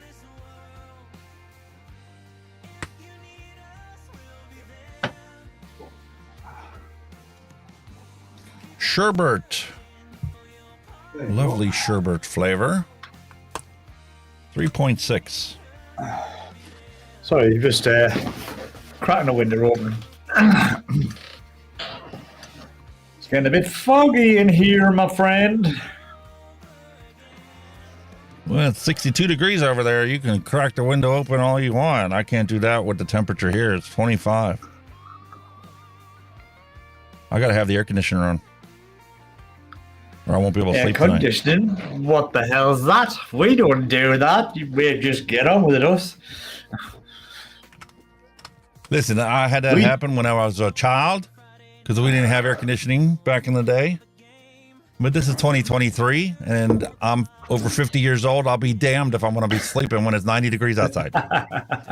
And the windows are open, and the fans are blowing all 90 mile an hour, and I'm still hot.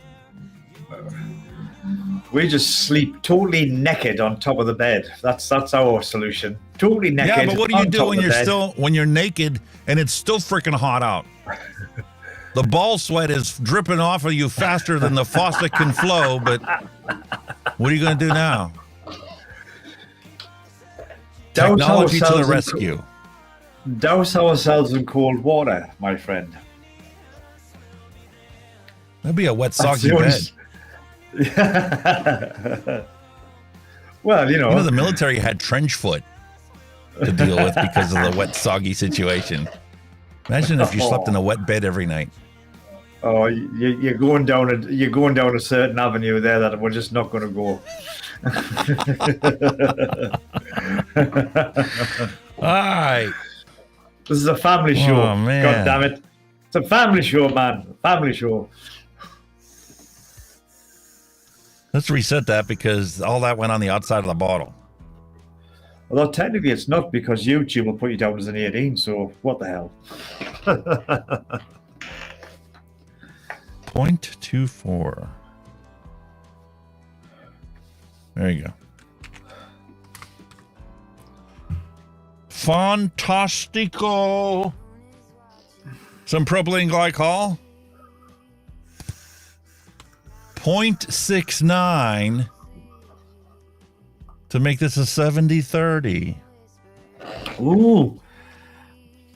There you go. Mallory Gates, it's America's birthday. We need apple pie.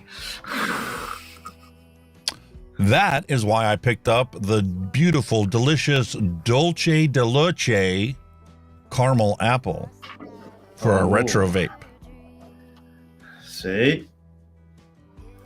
He's on the ball, Mallory. He's already on the ball. I thought what you were going to say, and I'm like, listen, we'll have some caramel apple here. Yes, ma'am.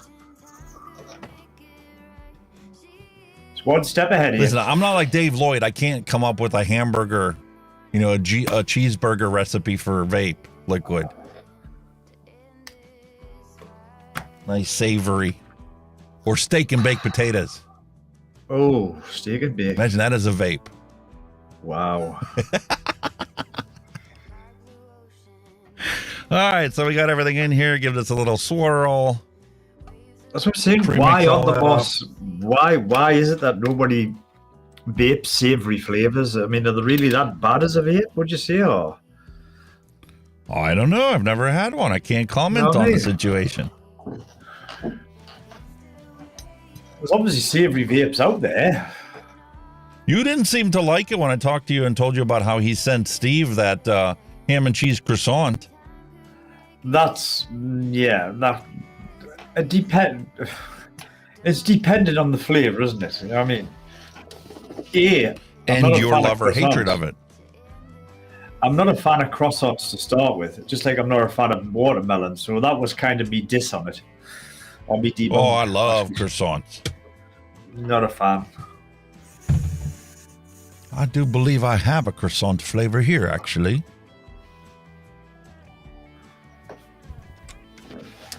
Oh my God, that's so good. Oh, motherfucker. That's so good. I thought I'd... Shake him up. See that Independence Day, I thought I'd bring the big boy out. Yeah? The hammer. Hammer of God. The big boy. Brick City Vapers in North Olmsted, Ohio had a reproduction one. And I looked at it and I'm like, I don't really need another 4-battery device. I got my Titan. Wait, that, you see that one there? That's the Valhalla, and that's its offspring. It had a baby. Well...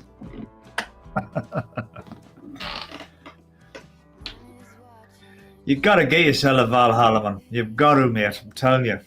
You gotta get one.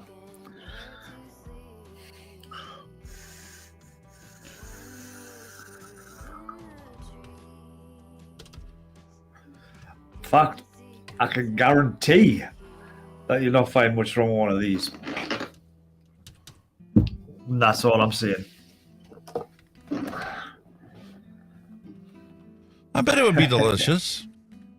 But do I need that much power? Well, put it this way. If you like air flow, you're going to like that. Trust us.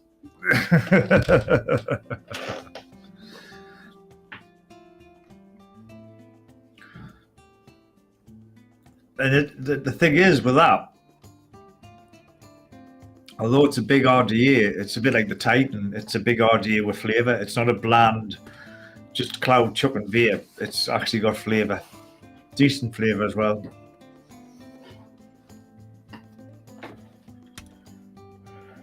It's just nice to have a bit of fun now and then. That's all. You know?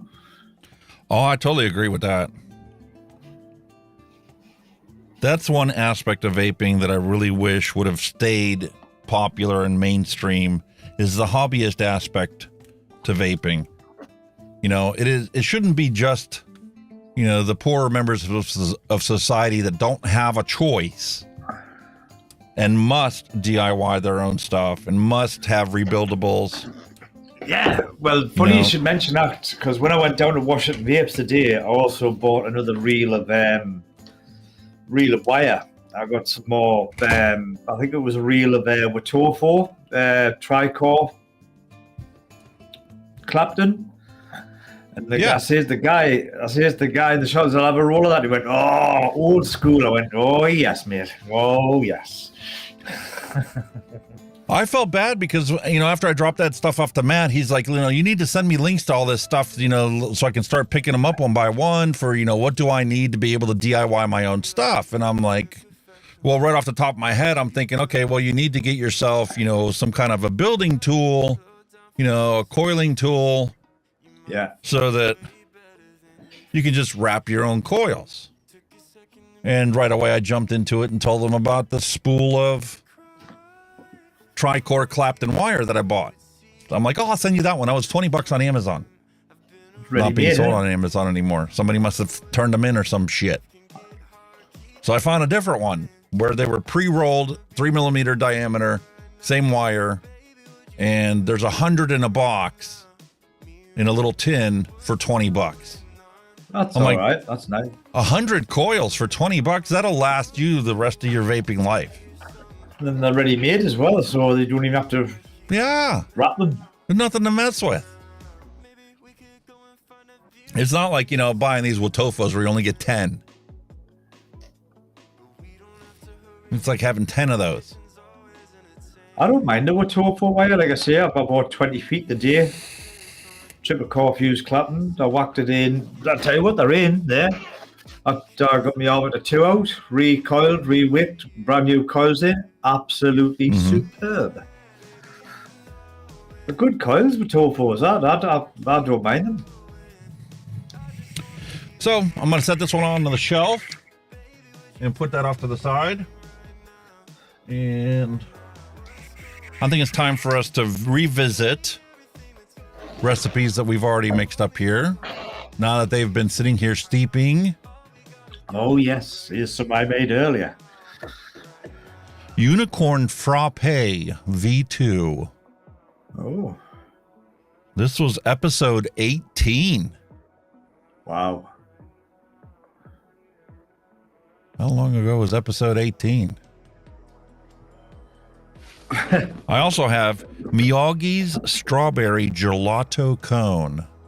I think we'll start with that one first since I saw it.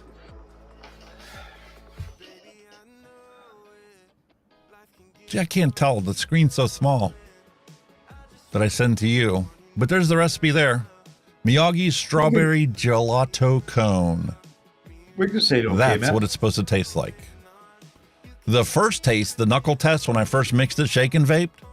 Ooh, man, was that an accurate flavor profile off the bat. Holy shit. So, I did get a couple drops cleaned out for today. Just need to throw some wick in it. Oh, we had a super chat as well. Mrs. Hunky Vape. Wow.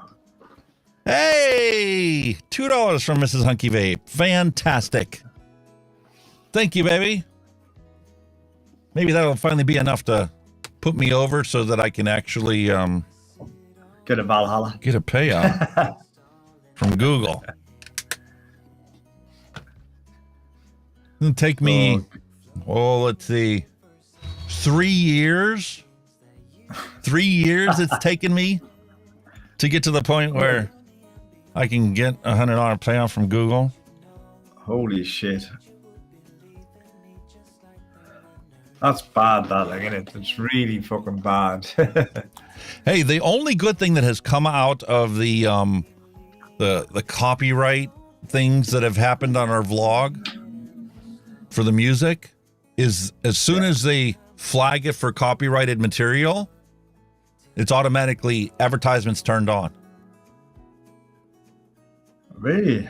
So, once you challenge the copyright, well, it's already been evaluated and is monetized. So, might as well leave it that way.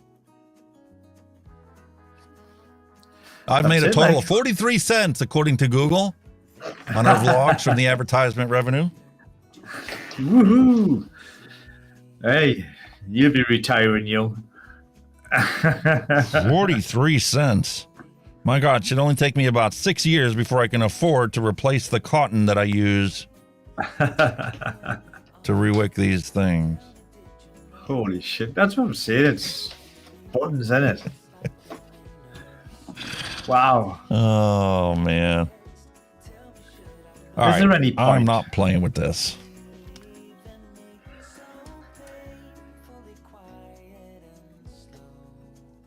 Is there any point? You know what I mean?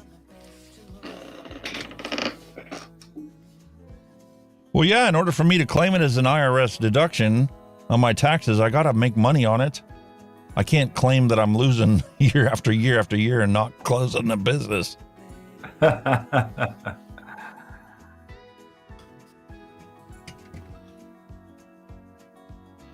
Whack, whack, tuck.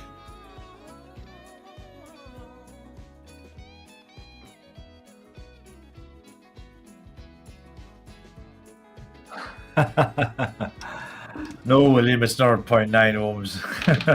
What the heck is going on here with these O-rings? Can you see that? Whoa. Oh, they've kind of crinkled, haven't they? What the fuck? Yeah. That's not good. It's like taking a slice off of it every time I put the cap back on. Gotta put some juice in there. Bit of lube. Lube that up. Little lube on there. See if we can put them on without destroying those O-rings. That one's okay.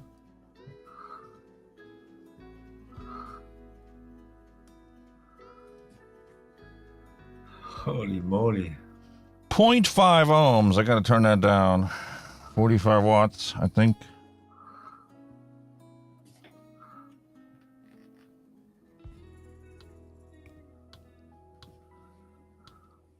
All right. He's looking forward to that, and you can tell by the smile on the face he's looking forward to this one. Like, this is going to be one of them moments, boys and girls. The smell. It's just like a bowl of strawberry ice cream. Wow. Here's another problem. Look what happened. I pulled the cap off. Look where the O-ring is. Holy shit. Could be time to replace that, mate. You know what I mean?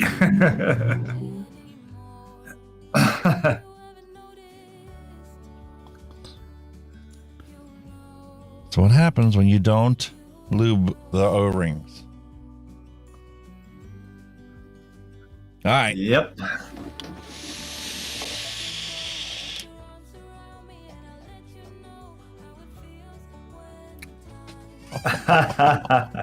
That is a 5-star recipe, folks. I'm telling you, if you got the ingredients and you love the fact that strawberry ice cream, I mean, even you can even taste the sugar cone in this.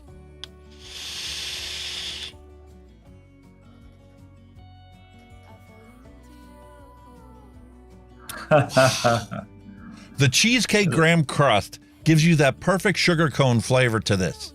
And the sugar cookie gives you that sweetness and that texture that you would expect out of a sugar cone. Fucking hell. Wow. And the sweet strawberry is only Capella at 3% and strawberry ripe at 5%. What a beautiful balance between fresh and candied strawberry. Holy mother of God, man. 3% vanilla bean ice cream and 1% of sweet cream is perfect for the ice cream base to this recipe.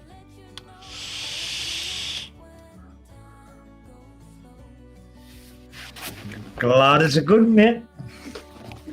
This one is definitely going into the arbiter. I've got one sitting here that's been cleaned up, ready to go. I'm going to throw some new coils in it, some fresh cotton, and this will be now my all-day vape for that. 5-star again from Miyagi. Nails it every time, like.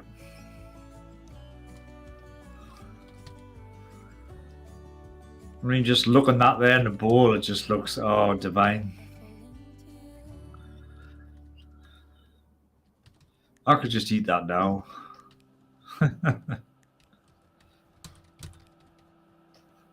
Holy mother of God.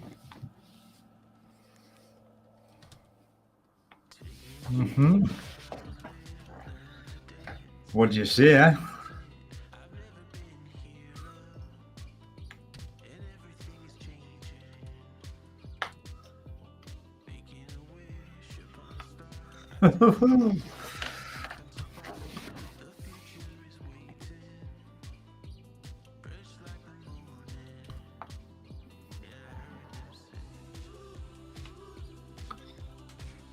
We need to get that picture off. You getting hungry, mate? My mouth is watering over that. Like. Holy mother of God. Yes, another Miyagi's 5-star recipe. So for those of you that are brand new to mixing, he is definitely one that is worth a follow because all of his recipes are bangers. Look at him. Look at him. The lemon meringue tart is the only 4-star recipe in his list. I legit want to be able to mix this up. Lemon meringue pie, V2 from Capella, and meringue from Flavor Up. I need to add those to my arsenal. Looks nice. I like lemon meringue. Lovely. You want to talk about a picture, get a picture out of my face? That picture right there needs to get out of my face because I would kill for that right now. Look at this. I'm actually dribbling. Yeah. Holy moly. Sorry, that one's got to go. But for those of you that are brand new into DIY mixing, yeah, Miyagi's definitely worth a follow. The last recipe you posted was in 2022, June, but these are all 5-star bangers. Which gets into the fundamental thing we were talking about earlier about what is it that you need to get into making your own e-liquid. All right. The fundamental thing right off the bat, you need vegetable glycerin and you need propylene glycol, VG and PG. Easy way to do that. Amazon will sell you a 500 ml bottle of each in a box for $22 shipped to your house. That'll get you started. But you're going to, like Kenny found out, you're going to plow through the VG because you use hardly any PG in your recipes because all your flavorings are PG. Yeah. And when you get done mixing your flavors, then you just fill up the bottle with VG. So you're going to have to go and buy another box with 1 liter of VG. So you'll have basically 3 bottles of VG to 1 bottle of PG. Yeah. Simple. I learned that one the hard way. Then the next thing that you obviously need is your secret sauce. So you can nick up your bottle. And if you don't have, $50 to go and buy like a 125 ml bottle of that, well, stop at your local vape shop and pick up some Sapphire Nick. These are little tubes of secret sauce, and 1 tube will take a 120 ml bottle and nick it up to 6 milligram or 3 milligram, depending on whether you buy the 20% or the 40% tube. Yeah. And on the back of it, they actually have a chart that says, 1 nick will do 24 milligrams in a 15 ml bottle, 12 milligrams in a 30 ml bottle, 6 milligrams in a 6 ml bottle, 60 ml bottle, and 3 milligrams for a 120 ml bottle. But you can find those in some good reputable vape shops near you, and you could nick up any 0 milligram juice bottle with it. Well, again, most vape shops will commonly sell nick shots, in here they're the 80 milligram bottles. Not around here. You would think that all of them would have that, but not all of them do. Well, UK, sorry, not US. But there are vape shops that do sell those, so if you call around, you can find out, especially in Ohio, where they tax it per milliliter. So when you buy that little thing, it's only got 1.8 milliliters on there, so they only pay like 20 cents tax for that 1.8 milliliters. And there's some vape shops that only sell 0 nick e-liquid. because that way you as a consumer, as a customer, only have to pay tax on the nick, not on the whole huge bottle of e-liquid. Which makes sense. That's what happens when they tax things per milliliter.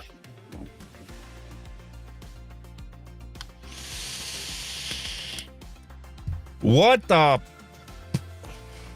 No way. I've just seen that. Get to feck. No.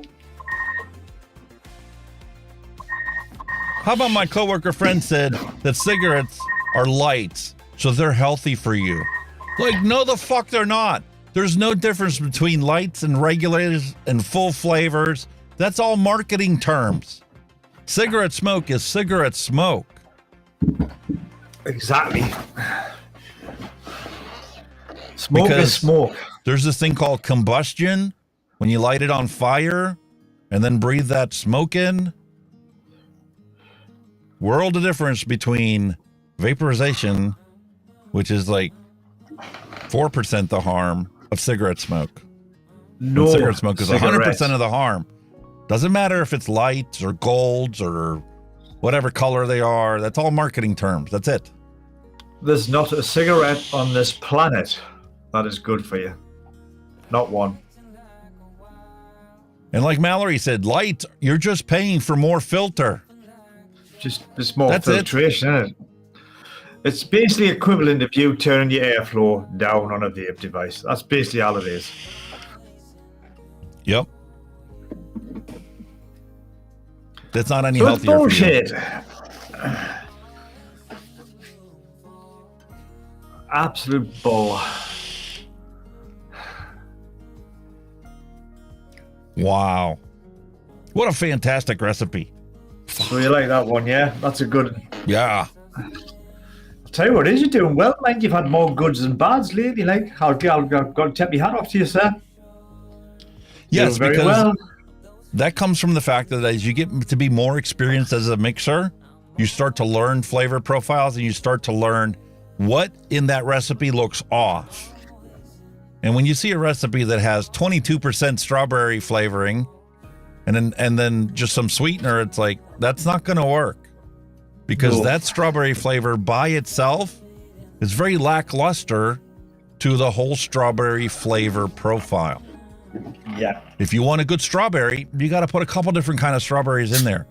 You need to have one strawberry flavoring that is more of a macerated strawberry flavor and another one that's more of a fresh strawberry flavor. And then you can find something that, as Trevor would say, is... Oh, delicious! Just like that. Yeah. Oh, I'm good at me.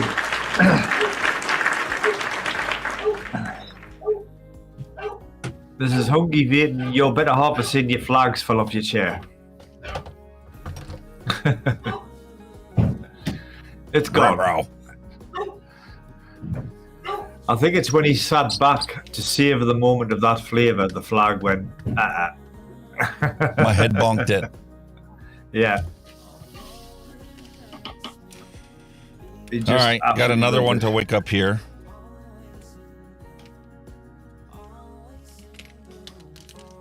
Got another one to wake up here so that we can finally try this Unicorn Frappe V2.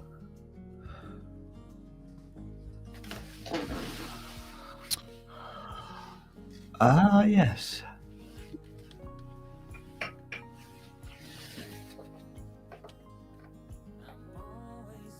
Unicorn Frappe V2. This recipe quite a bit here. in that one.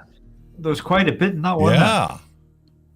Blue raspberry cotton candy at 6. Cotton candy, which is straight ethyl maltol, TPA, and super sucralose is a 1.25. Creme fraiche, 1.25. Marshmallow, 1.75. Sweet raspberry at 2%. Super sweet at 1.2%. You got a lot of sweeteners in this one. Sweet cream at 1.5. Sweet mango at 1.5. And vanilla bean ice cream at 2.5. That's going to be sweetener. I don't. If I they're don't trying mind to go the after a sweetener. commercial juice, I see why they push the sweetener that far. Yeah, it's wow. I don't mind a bit of sweetness in the odd juice, like, you know. I don't mind it. So,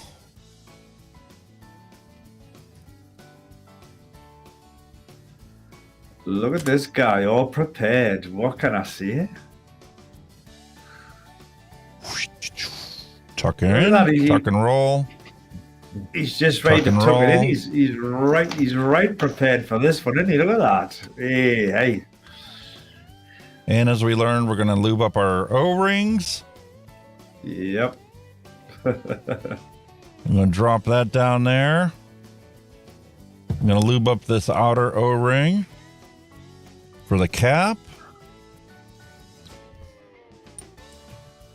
And we're going to start putting this on there. And if I look, if I look on there, I see that I pushed that coil over whenever I was wicking it and didn't pay attention to it. So let's try and straighten that up a little bit.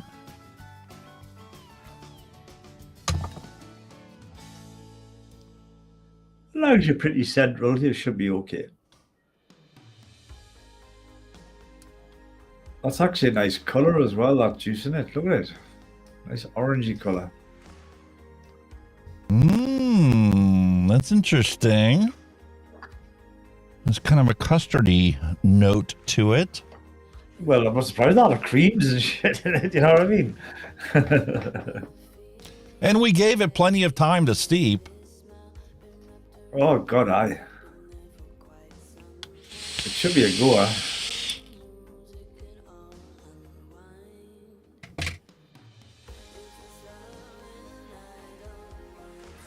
Ooh. There's not an instant reaction there, so there's a bit of doubt gone in his mind. There's a curiosity aspect to this. Blue raspberry and ice cream and raspberry.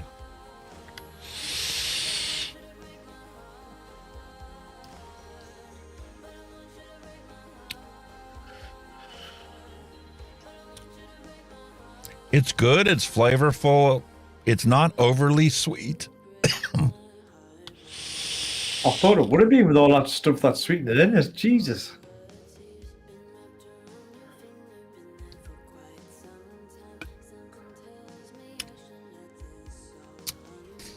This recipe would be a lot better, honestly, if you pulled this cotton candy out of it altogether. I don't think that ethyl maltol is adding very much to it. If anything, I think it's kind of muting the sweetness in this recipe. Ooh.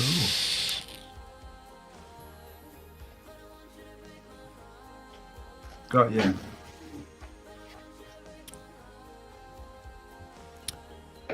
I'm definitely getting the creamy aspects from that creme fraiche and from the vanilla bean ice cream.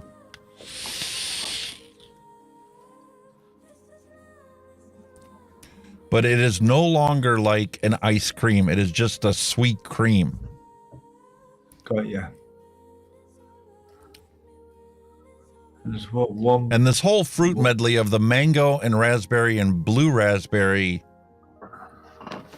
it's basically like bending blue raspberry into a curiosity flavor.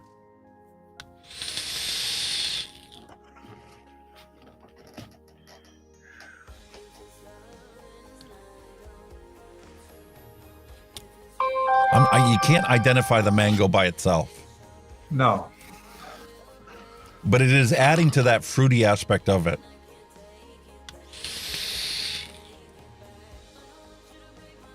Is this a unicorn? I don't know. It doesn't tickle my fancy the way I would expect a unicorn to tickle my fancy. It's not bad. But I think my personal rating of this recipe, the way it stands right now, I would give it a 3. A solid 3. And if you remove the cotton candy, I think it could be a 4. I think I've jinxed you there, mate. I said you're having a good run, and sure enough, the next flavour you have is a bummer. Free Ride Vapor, hello and welcome to the stream. Hi, Free Rider. And Mrs. Hunky Vape, once again, thank you for the wonderful $2 super chat. Yeah. Very much appreciate that. Mrs. H strikes again. Another holiday surprise. See? I might have to take advantage of that 20% off at Bull City Flavor for the 4th of July. Spoiled. You're getting spoiled, mate, again.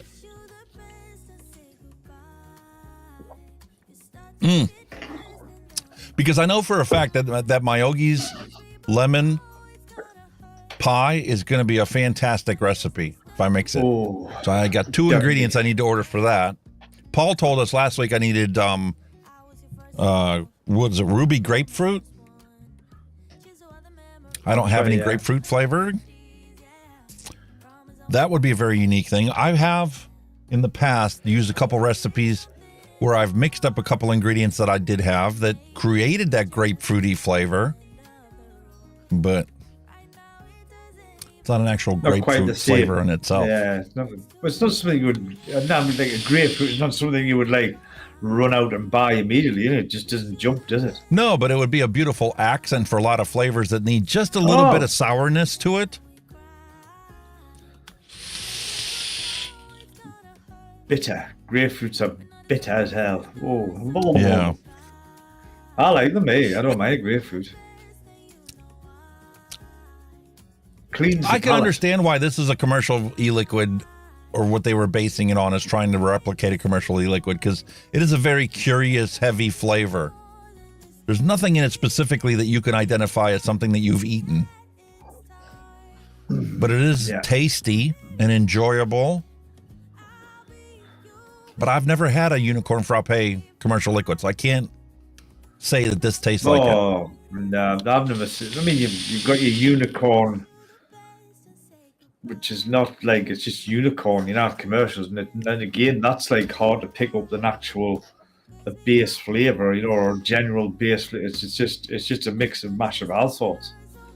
Yeah. And I guess the whole frappe thing is because it's a very cream heavy recipe. I guess that's the reasoning for calling it a unicorn frappe. But definitely not a unicorn milk. There's not enough milk or creamy aspect to that. Yeah.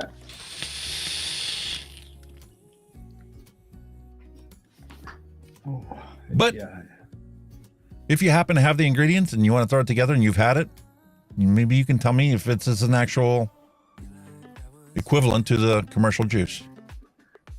I still rated it a 3 though. I'll sit on this one and I'll revisit it later this week and throw up the review for this one, but definitely not a 5-star like the Miyagi's was. But a tasty vape nonetheless. Yeah, at least it's not, you know, dull and drab and muted. You know, at least you're getting something. I mean, even though you don't know what. It's a decent recipe. You get but something. I do think that it would be better if you remove that ethyl maltol, so you remove that whole muting portion of the flavoring. Yeah. There's enough sweetness in this already. Super sweet at 1.25 is already a sickeningly sweet flavor in itself. It is. And the thing is, if you remove the cotton candy flavor from there to remove that ethyl maltol muting aspect of it, you might be able to turn that super sweet down to 1% instead of 1 1/4, and still get that sweetness that you need. Yeah, when I put that in my stuff, I mean, it's a couple of drops. I think it's about 0.02%, but I put it's very little. Yeah.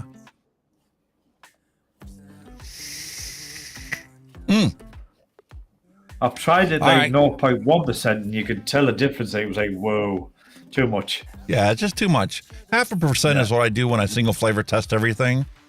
And then like even this orange that I did, this flavors single flavor one test at 5%. The only thing I had to do to change that from being just a plain orange flavor to an orange soda is change it from 0.5% super sweet to 1% super sweet. And I have an orange soda that's legit sickeningly sweet and just orange. Yeah.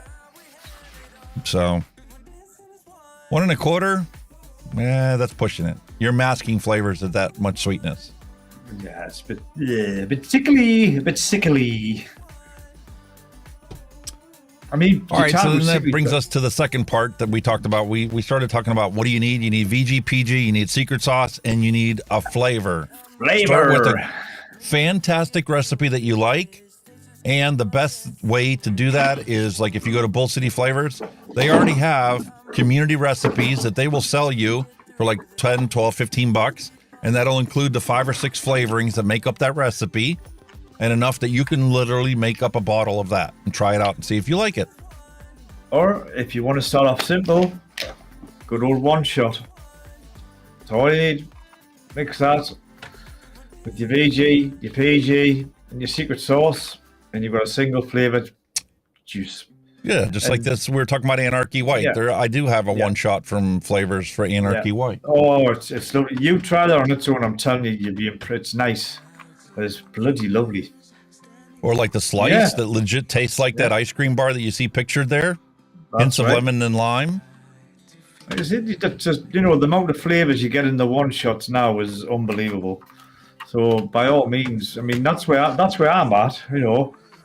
I'm dying to get deeper into it, but at the moment I'm comfortable with this. And Candy Cane. Candy Cane is definitely a fun favorite taste that's definitely worthwhile. Harry Potter's beard, hello and welcome. In fact, believe it or not, sir, I've still got unopened bottles, right, of the stuff that you sent me. I mean, just, I'm like kind of wondering what to do with them at times, but I've still got them. They haven't even been touched yet. They're still unopened. So I'm kind of like wondering what to do with them, whether to do them as a single flavor or whatever. I don't know. Interesting. That vanilla swirl. What is secret sauce? Secret sauce is nicotine. I'm interested in that one. That looks nice. Super swirl, vanilla swirl. That looks really interesting. That one there. I had a smell of it before, and it even smells nice. There's no chemically smell. It actually smells nice. It's like, ooh. Harry Potter's beard. Oh, what about his mustache? Fantastico. All right. I think it's time for us to jump into our retro vape. What do you say? Oh, yes. Another fun-filled day.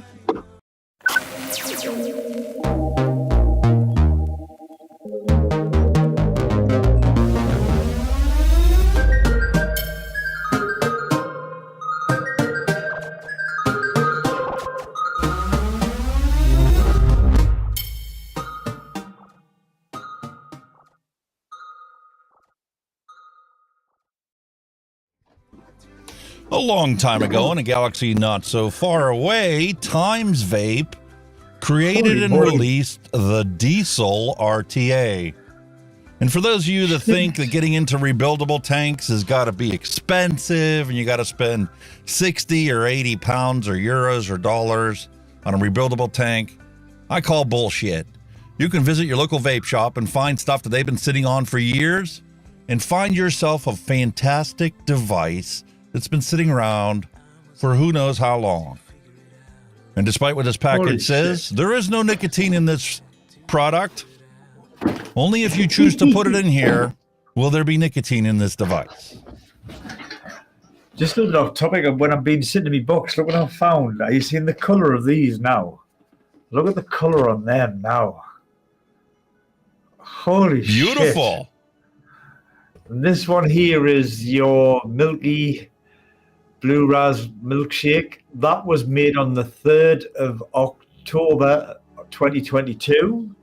Look at the colour on that bad boy. And then the other one is your Strawberry Vanilla Bean Cream, which was made on the 11th of the 11th, 2022. They're just so nice. So I gotta know. What do you think of that Milkshake one? The milkshake one, the first time I had it, but I think that was down to steep time. That was so. I was on the fence. But now, wow. Seriously? Wow. Are you kidding me? No, it's been steeping for friggin' how long? 3rd of the 10th, 10, 11, 12. It's been steeping nearly 8 months, man. It's absolutely wow. Here's the recipe. Yeah. I got invited to join them on Monday nights, and Wendy Vapes was the channel that I was on, and she had made a BK milkshake for Burger King milkshake recipe, right? So they were all like creating recipes using that as the base. I didn't have enough flavorings to make her recipe for the BK milkshake. So I had to substitute out a couple of the flavorings and then decided, okay, I'm going to make my own. This was from scratch. It works. And this is the recipe. This one and the now, fact that it came out okay is shocking to me. Wait, no, because when you look from French vanilla down, them flavors are what comes through. They just pop after a while. They're just absolutely... That's because it takes a long time for creams and custards to come out in a recipe. Yeah. That's what I'm saying. I was on the fence at first because the top half, you were getting the raspberry. Not so much. It can take 6 months to a year for you to get a recipe fully developed. Yeah, you've got to let some of them steep. I mean, don't get us wrong, it was nice when I vaped it, but I thought, nah, there's something missing. And, you know, when I looked at the recipe, it says there's loads of creams and it says this is going to need time. And I guess, yeah, I mean, there's not much of it left now, but I've been dabbling as it's aged.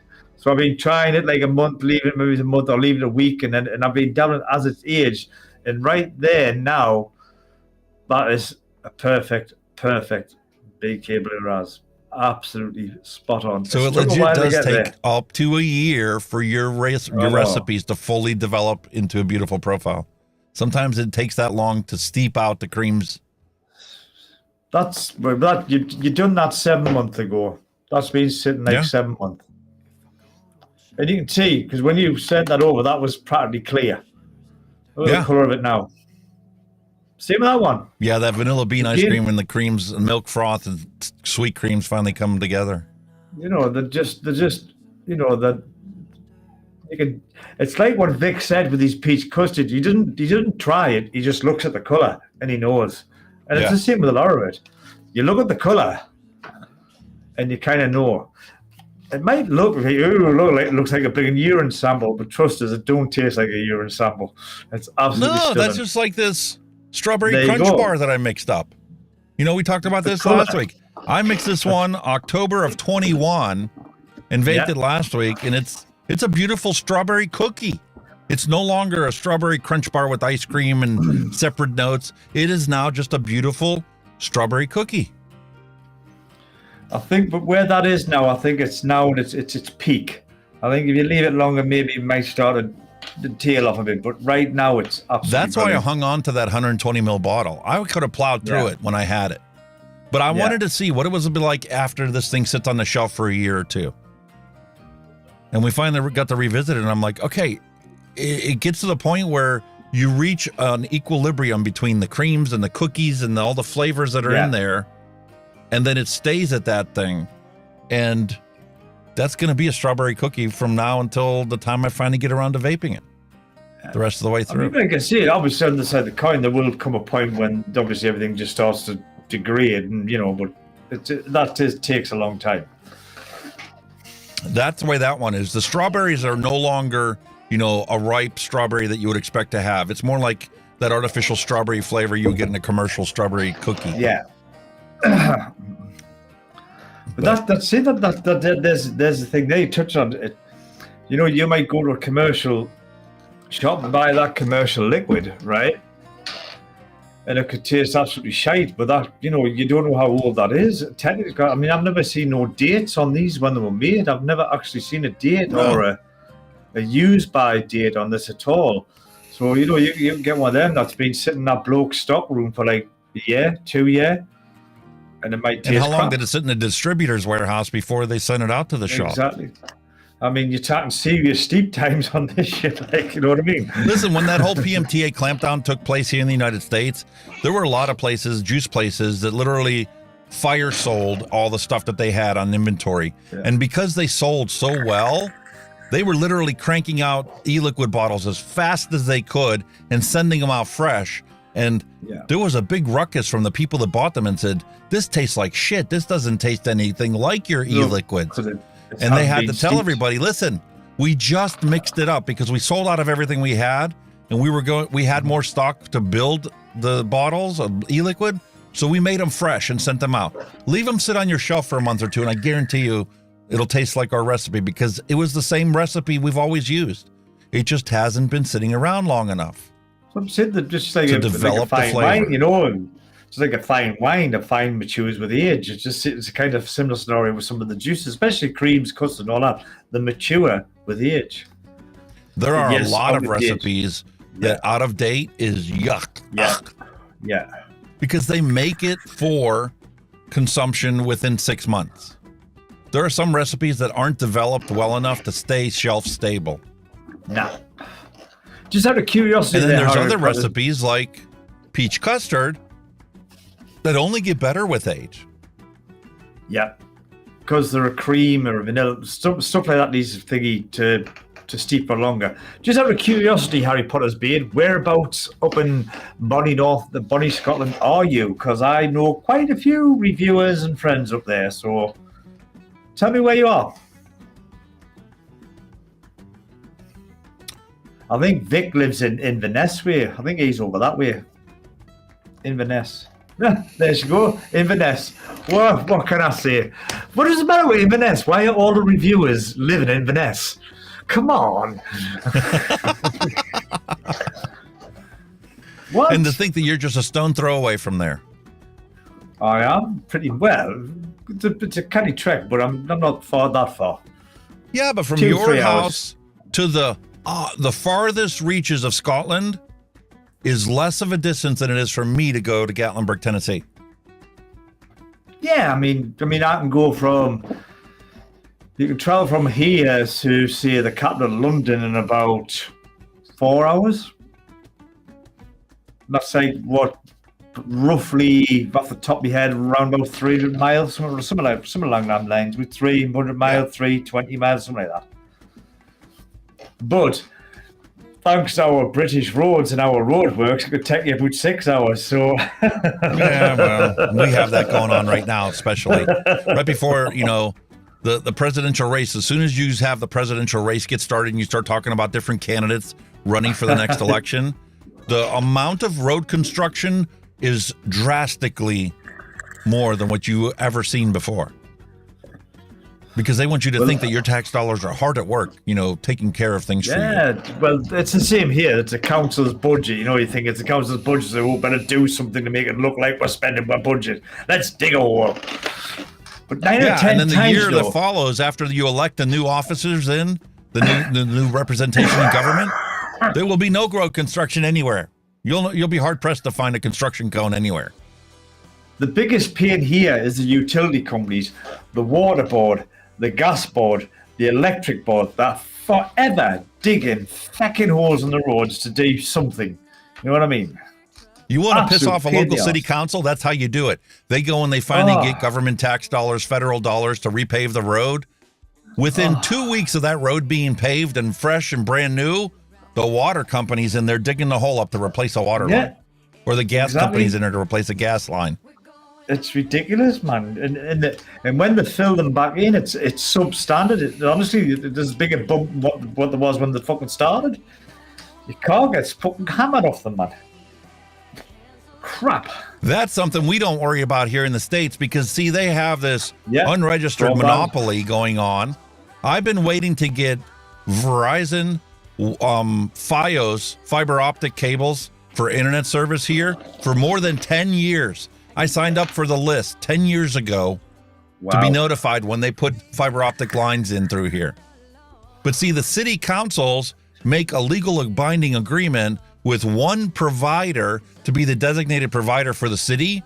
And, well, they collect, like $1.50 every month out of that bill from Comcast, who provides us with internet service, that goes to the city for having that contract of a non-legally binding monopoly for the city. I mean, I think our fiber optic supplier is one big company who do it, and then obviously other companies.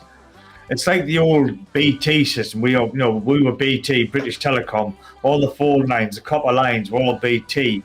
Early days of the internet came through them copper wires. What the company's done, you rented the line from BT and paid your subscription for the internet.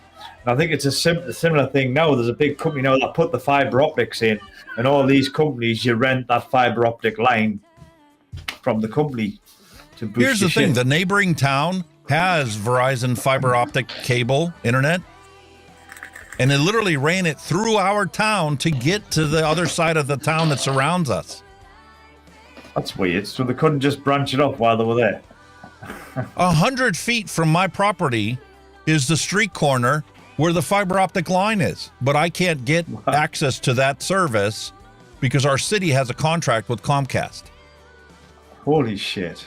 Which means there's no fucking competition, so Comcast keeps jacking up the price every year. Here's another $5 raise, and another $10 raise, another $20 raise. Here's a cap limit on how many megabytes you're allowed to use.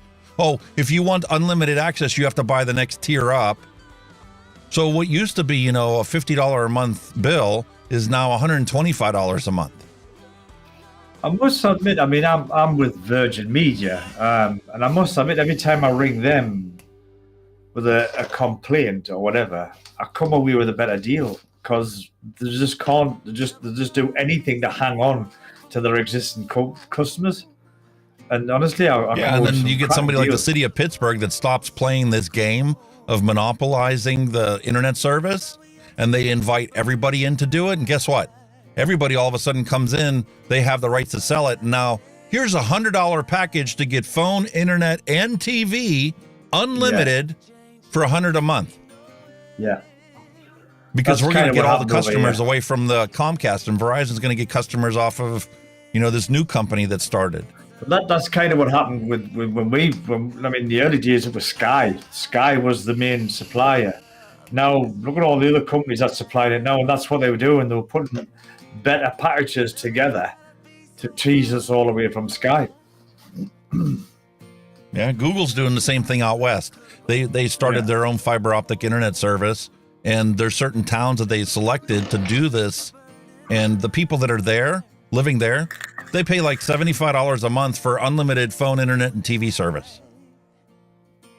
Because a big company like Google came in, laid all the wiring and the thing. Everybody has 1 gigabit up and 1 gigabit download speeds. You're not limited like Comcast does, where you have 1 gigabit download speed, but your upload speed is 20 megabit, unless you want to pay another tier up, another $25 a month to get 40 megabit up. You kind of hit the nail on the head, because I've got like a 1 gig download, but at the moment I've only got something like a 40 up, and even that the internet speed's never constant. Even that fluctuates. It'll be 40 one day, it could be 10 the next. You know what I mean? Yep. Server congestion, as they say. Peak times and bullshit. You know what I mean? I remember when I first got the internet, right, with the dial-up, right? I was, what was it? EOL. And every time you want to go on a night time, when a lot of the American states were waking up, could you connect with the internet? Nope, because the servers were all overloaded. Yeah. Then were the early days. It was EOL on the very first provider, EOL. Wow. Yep, and that's actually still the ringtone for my email on my phone. Are they still You've got going mail. EOL? Are they actually still going? I don't know.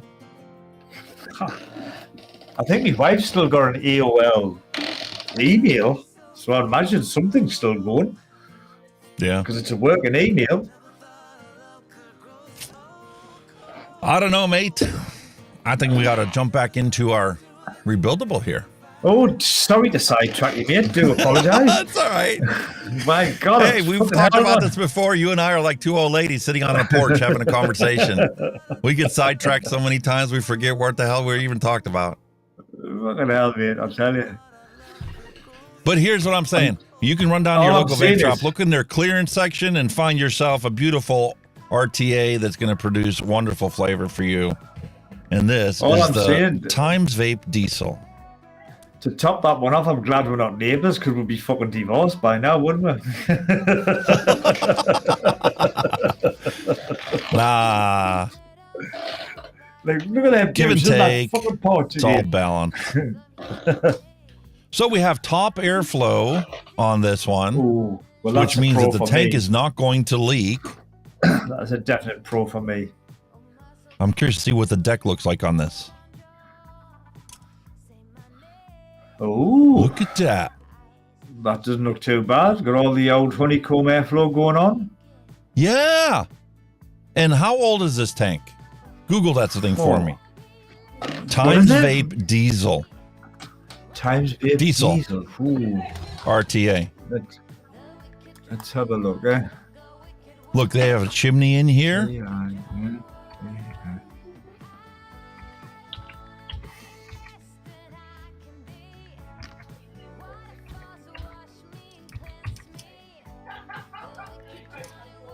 Timesvape Diesel RTA. And I'm sorry, but I need to put the bubble glass on. We are talking around, me general consensus is 2019. So we're looking 4 years old? But Timesvape are good because, like I said, they're the makers of me heavy hitter mod, Timesvape. So their stuff is normally pretty good. And they have the clear O-rings on here. Not a fan of them, but you know. They tend to stretch out pretty easy. Although there were some good silicone ones that they put out that are clear. Yeah. I don't know if Timesvape did that.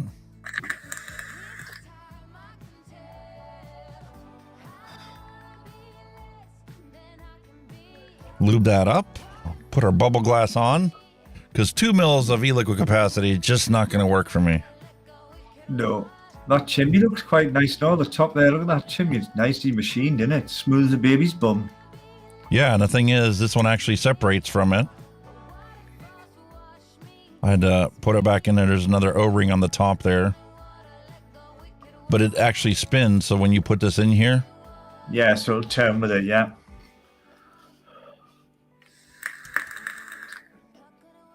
Those threads are nice. Beautiful tolerances on there. Could use a little e-liquid. But there's that top cap I was telling you about. It's rounded as well at the top and side, isn't it? So that's it's not flat, it's curved. For 2019, that is beautiful technology. Spot on. That's it, Timesvape, like I said. That's that. That's a Timesvape product. The heavy hitter. And it's a cracking mod. Absolutely cracking mod.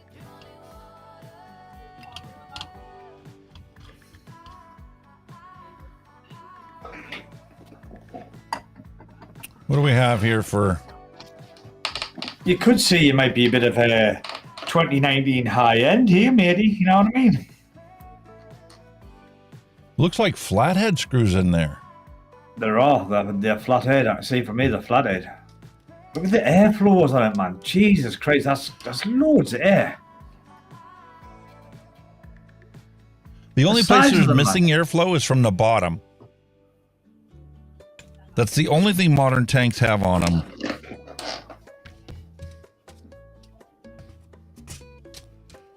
And what they didn't include in here, there's no coils. It wasn't a thing then. Like, everybody kind of died off doing them, didn't they? Well, think about it. How many people were making their own coils? Or knew a coil builder that was making them? Yeah. Here's our Hawaiian music. Blah. Do the There old, we go. the old hula there, like, you know what I mean? Frame stapled Clapton coils So do the old. from our I need Watofo me little. friends. I need me little flyer garland. You know me little flower garland. There you go. You know. Yeah.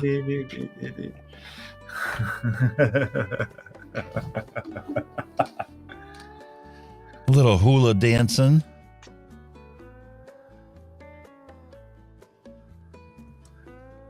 The other thing we're going to have to contend with here is how deep are these wells for these screws for this velocity deck?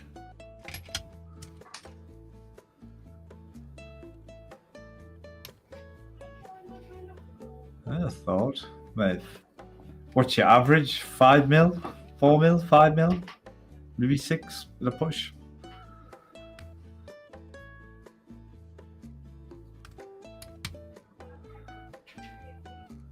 I was never a fan of flathead screws, like, to be honest with you, but you know. Me neither. Everyone their own. Everyone their own. Yeah, I was the same way.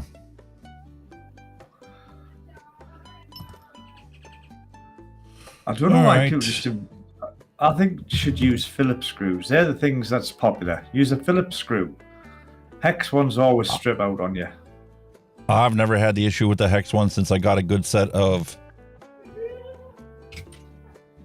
tools. I ordered this set, made in Germany, beautiful tool, and exacting tolerances on the ends on there. And Yeah, I've they really look cranked spot down on. on screws with this and never had an issue with it. Really? Wow. Yeah, I suppose, like you say, a good set of hex tools. Not the ones that supply we you with pre-bent that are our- kind of crap. Pre-bent our wires. And I guess we'll have to, well, I'm going to try 7 to get started, and I can obviously cut them more off if I need to.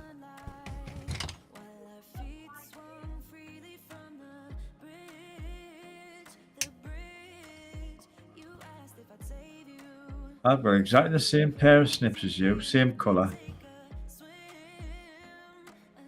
Yep, exactly Gelato the same. Model 170.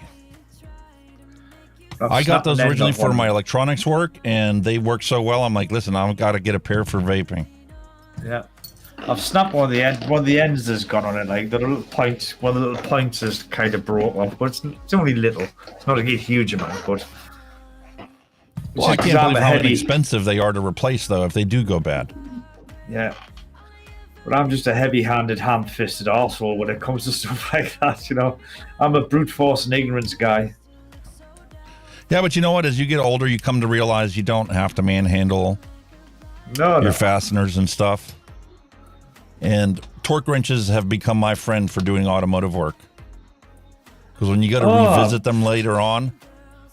Fucking wheel nuts, honestly.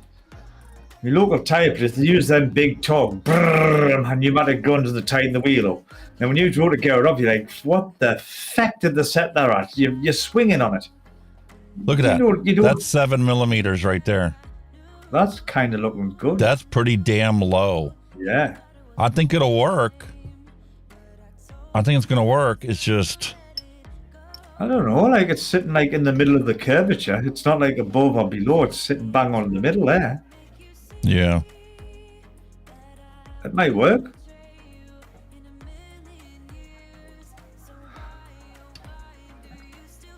I mean, That's with the one thing I being don't no- like about these flatheads. When you go to tighten them up, it's like trying to find out where's the slot in this thing. Is it Yeah, you actually can't tightening see or the- am I just spinning my wheels? Yeah, you just kind of see the fucking things, can you? Yeah. With see that one obviously grabbed right away. On the other side of the coin, if you've got a shit screwdriver as well, and it's too thick or it's too thin to actually get in the slot of the screw, you're like, what the hell?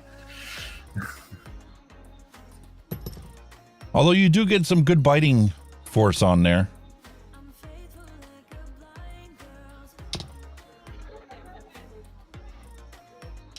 Do I really need it that close? Since we don't have airflow, maybe I should just pull up on it.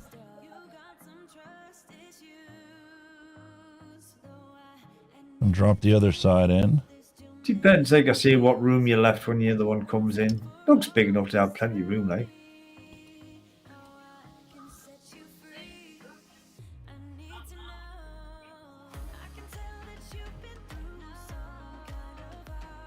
Okay, drop down there, buddy. You dropped on the one side, not the other. So it's low. There we go. Done that many occasions.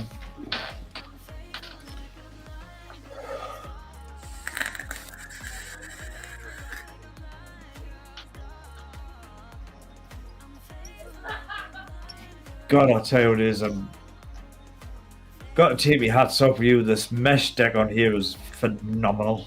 Absolutely love it. Honest to God, wow, what a difference! It was good with the. It takes some courage to get over the whole bias you have against mesh, but once you put it in there and you get it wicked properly, it's just like, what a fantastic experience. It is saturated. Your mouth's actually watering when you exhale. It's just that good.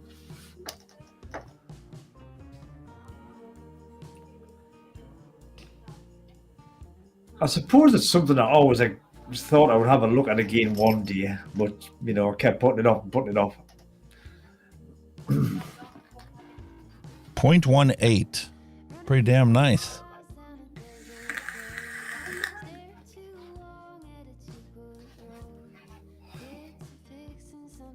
How you like them apples? No strumming necessary. Get straight in there. That's cracking that, like. Shite. What a wonderful experience that was. It wasn't those Watofo coils are pretty damn good. Plus, it wasn't that finicky to build on either, was it really? If you literally cut them the length, drop them in. Yeah. Tighten them up and you're good. And I really didn't have to do much adjusting to it either. I mean, if you pre-bend your leads like that and they're parallel and they line up exactly with the holes, it's just wherever you put your coils, that's where they're going to sit. Oh, yes. Well, like I say, I invested with some nylon pliers and I kind of do that now. You see, that's another habit you've got us into. I'll roll them and I'll straight bend them round and drop them in now. And since it is the 4th of July and Mallory was talking about how we need to have apple pie. Some apple pie. Ooh.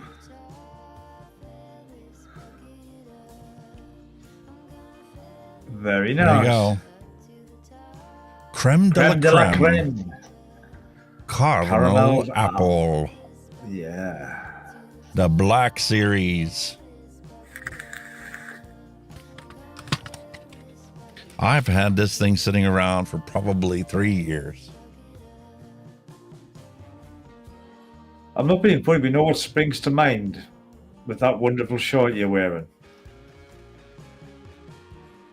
Magnum PI. Not the Elvis Presley movie, Blue Hawaii. Oh yeah. That's what's coming in my head.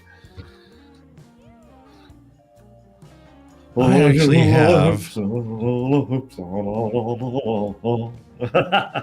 actually have a relevant piece that I dug up and found from Elvis Presley himself. Wow. The king himself, man. Yes, everybody sir. knocks him, you know. Everybody knocks him, but get away. You know, most successful selling artist on the planet. Exactly. Very true. Truth is like the sun. You can shut it out for a time, but it ain't going away. Nope. I watched a documentary on him. Like, his fucking manager was a bit of a twat, like, wasn't he? Jesus Christ. He was screwing the shite out of him.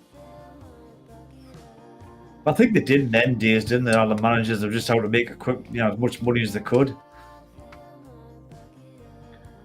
Well, they do the same shit nowadays, but there's lawyers involved to protect the actual artist.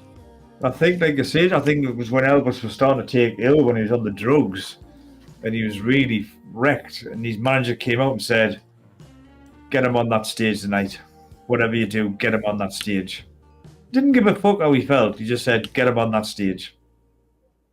Wow. Holy fuck, is that a beautiful, sweet, juicy caramel apple? Ooh. Almost sickeningly sweet. That might be a little bit different, though. That's true.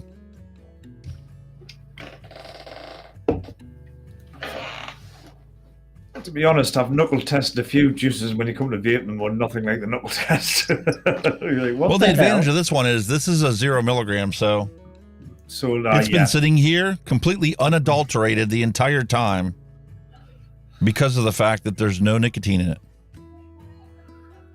And now you're going to totally abuse it. Yes, if this is a delicious flavor as much as it is when I knuckle tested it, I'm definitely going to be nicking this up and throwing this in another arbiter tank. Another arbiter. You like them? How many arbiters do you own?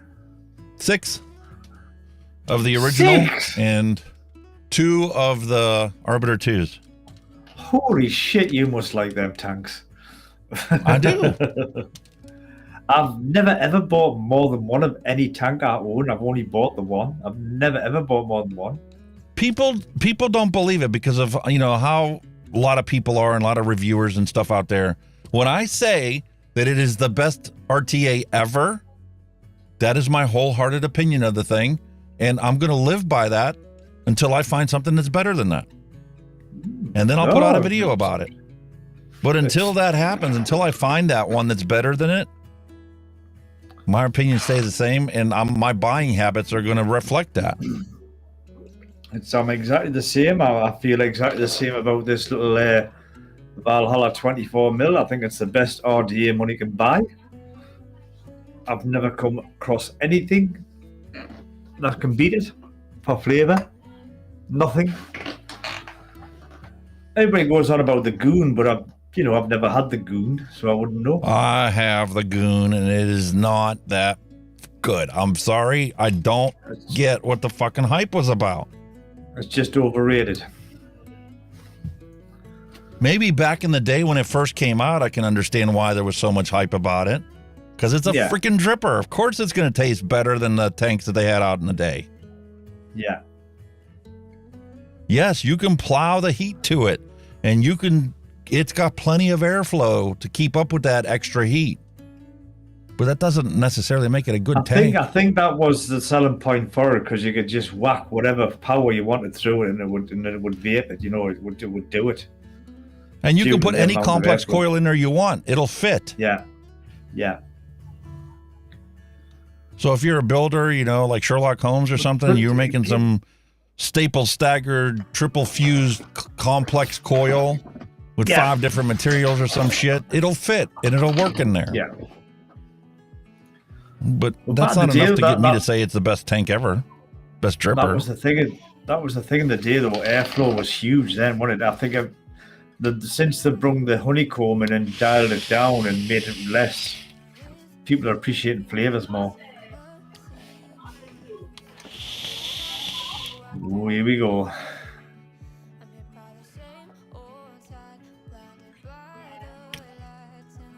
The sweetness isn't as pronounced in this.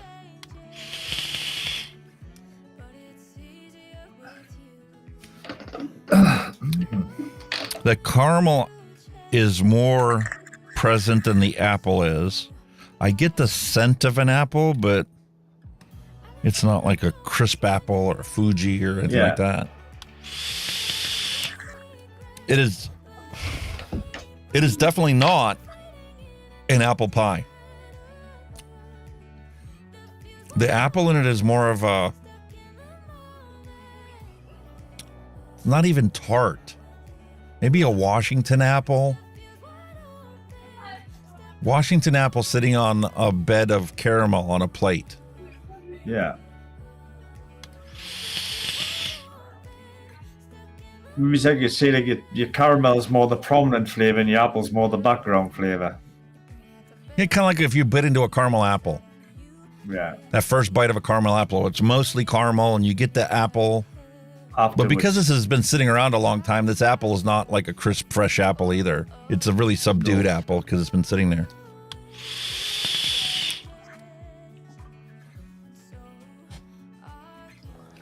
And despite it tasting sickeningly sweet on the knuckle, it doesn't vape that sweet. No. But the thing it is a creme de la creme. Well. They did hold up to their name of being creme de la creme. But pushing it a bit further in, if you want to go more into detail, some RTAs or tanks, we're going to call them, are better with certain flavors. You know, some tanks are good with fruits, some tanks are, you know, good with custards, whatever.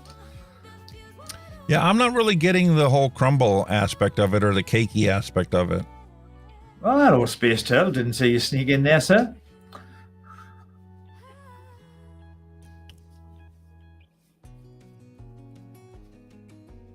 Apple pie, the best apple pie flavoring I have is Pure Emblem Country Apple. Oh. It hits the spicy notes of it. It hits the apple notes of it. It's just a fantastic flavor to do it. It's not worthy of a one shot. You can take this and add a bunch of different flavorings to it, caramels and other apples. But as a base that you bend that flavor to exactly what you like the most, Pure Emblem Country Apple is fantastic. Not that that maca apple pie by Flavors is nice. Very nice. Oh, I've never had that one. Oh, it's really nice. But this is a fantastic flavor.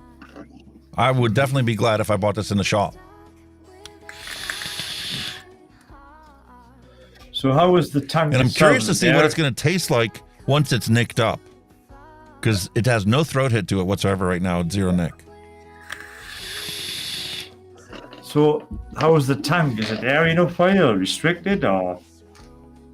Oh, I'm on the drop. On the I drop. haven't whipped up Are the you other one testing yet. the flavor? It's Oh, still sorry, cooling. I thought you were on the friggin' tank. Not What yet. a dick. Can't wear a book. Nah. Hello. More calling Orson. Come in, Orson. Nado. Hello. Jesus Christ, where are you, kid? How strong's this beer? What did I say it was? Jesus. What was the old saying that they had before? The old bloke just forgot what he was doing or forgot what he had done? Yep. Mm-hmm. Ah. It's like sometimes I walk in a room. Was I coming in or was I gone out? Can't remember now. Yeah, who was it? Somebody posted something on Twitter the other day about it's the end of their day, they're wrapping up for the thing and blah blah blah. And I had one. It was a squirrel that said basically along the same lines. Oh, where the frick is it? I'm not even gonna find it now. But it was basically to the extent of I came in here to get something. I along the way I had forgot that what I was coming in here to get, so I ended up doing this, and then I backtracked my way to where I started from, and now I don't even know what the heck is going on because I got to go pee. Yeah, that's it. I can kind of relate to that one.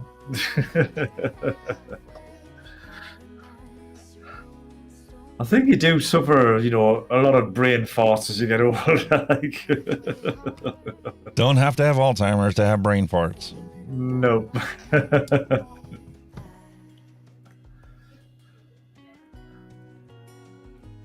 Nope, you're not in the coil there, mate. We're right between them. Yeah, you were way up there. I'm like, there's no resistance to this.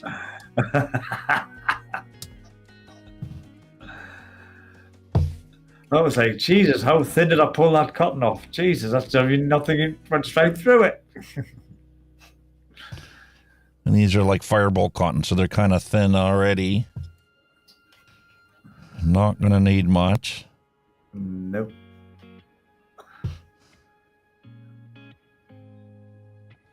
I was doing the demo. So just a little tweaking. When I was re-wicking this friggin' when I was redoing this arbiter the day, I got the coils lovely glowed in, and I was sitting there for like 10 minutes. I could have fuck wicked. I was going, what the hell's going on here, you matey? It just wouldn't happen. Poured it in, it was too much. Then I took it out and I poured it again. It was too little. I went, for God's sake, mate. We all have those days. They're becoming more And every regular once in a though, while, mate. you have a day where you just grab the thing, you grab it, you do a little twicky tucky, Done. and Yeah. bam, bam, you're done.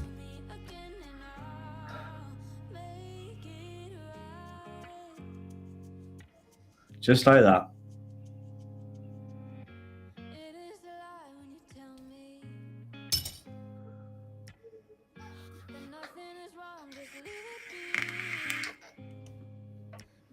I've noticed the Hawaiian punch has gone in that one, like. Yeah, and unfortunately, I need to make myself another bottle because this one's Let it almost go. empty. Yeah.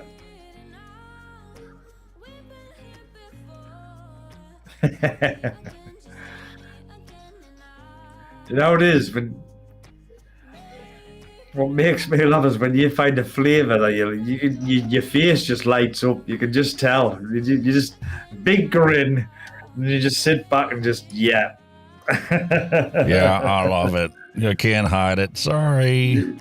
You can just tell straight away. Sometimes you don't even have to ask. Is that nice, Alex? Yep. What gets me is how good the threads are on this. I literally just laid it down there and we're screwed right in. Didn't have to backtrack or anything. I've got high hopes putting with this this, with it being what do you call them? With it being thingies make.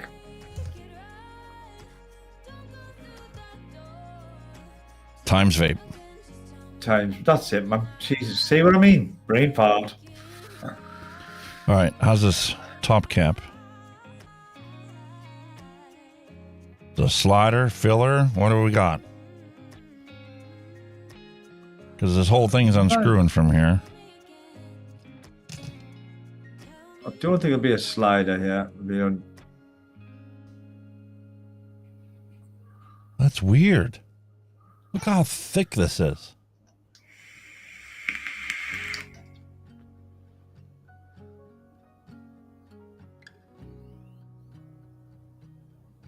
Yeah, that looks Wow. all right. Yeah.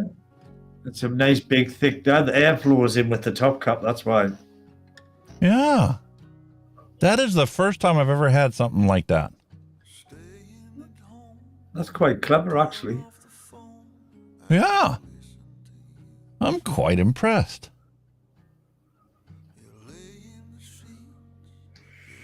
The holes could have been a little bit wider. Doesn't actually go into the tank. Yeah. But it works. I mean, it's wide enough that it catches this. It's not going to slip off while you're filling it. Yeah.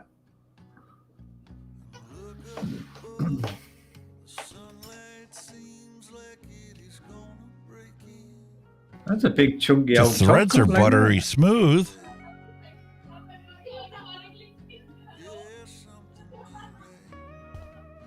Very short drip tip. Look at that. Oh, it's a shorty one. I'm not a fan of the short ones, like. I don't like the chuff caps. I like to actually feel that drip tip. Yeah. You know what I mean? Something like this. Yeah. You see with that, Or even like I like said, that this. with that Valhalla, there's a stubby one that's about half the size of that, and you're like, really? You know what I mean? So 0.19. I think I'm going to start off at 65 watts on this one. we'll look at me calculator, see, is there? Should we have a look at me calculator? I've never looked at me calculator for a long time, over.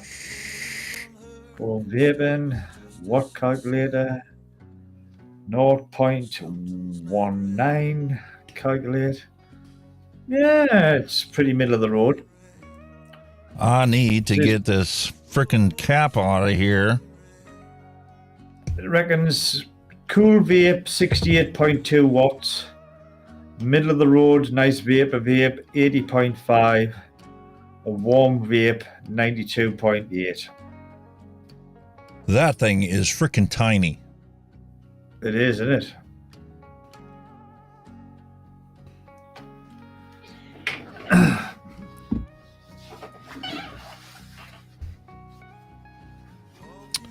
Where are my drip tips?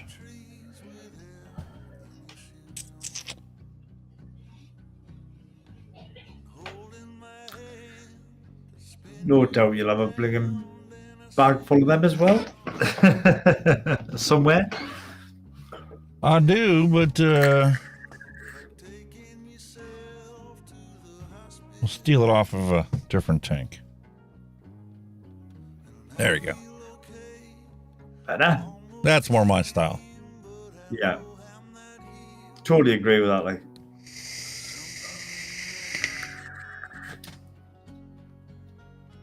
Massive difference as well, because this diesel is more your style. It's more restricted.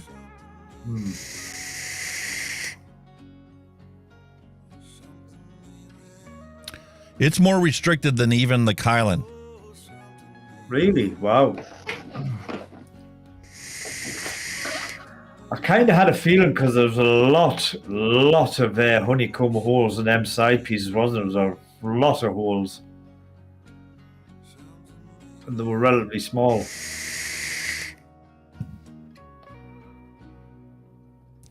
But what a wet vape. Beautiful, flavorful vape. Yeah.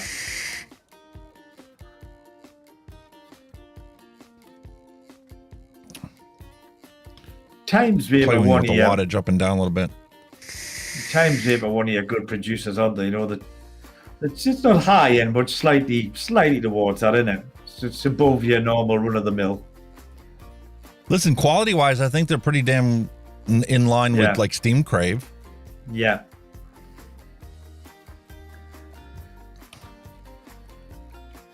Why they didn't get to be more popular, I don't know.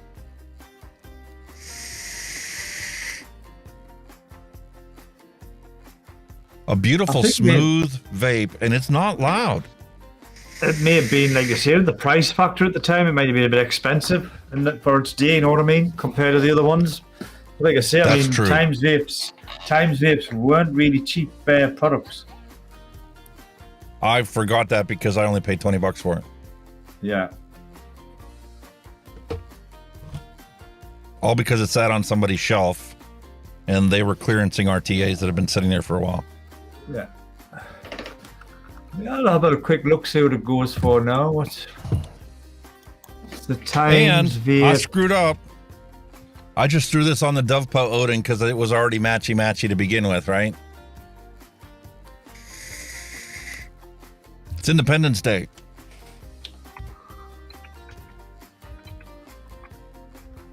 And how can we not celebrate Independence Day without the Vandyvape Swell mod with the USA flag on it?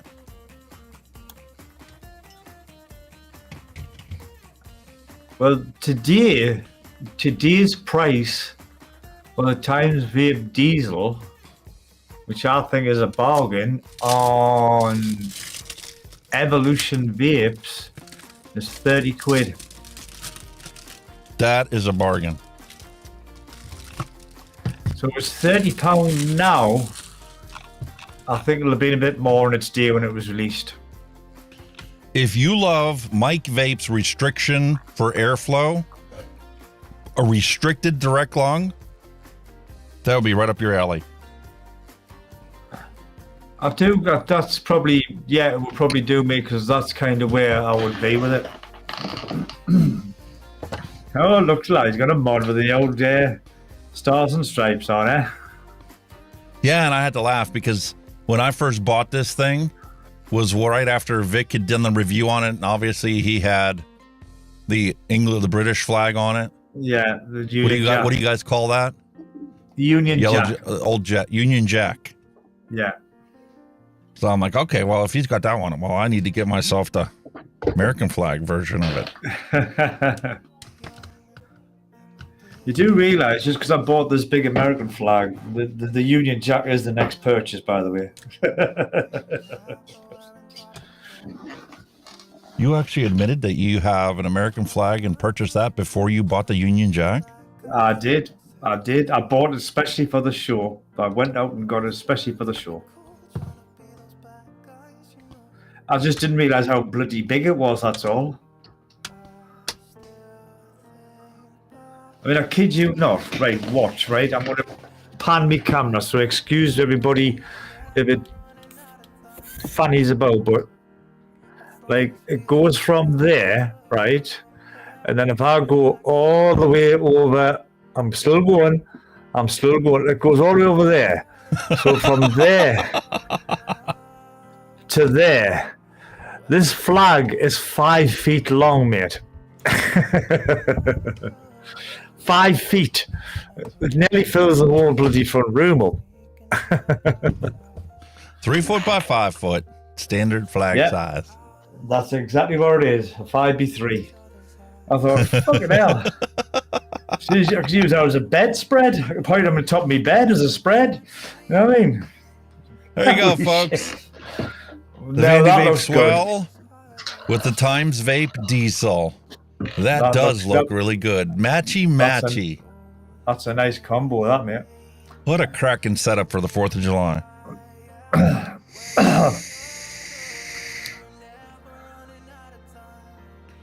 And that Hunky Hawaiian punch is just perfect in this tank. It's hitting the nail now, yeah.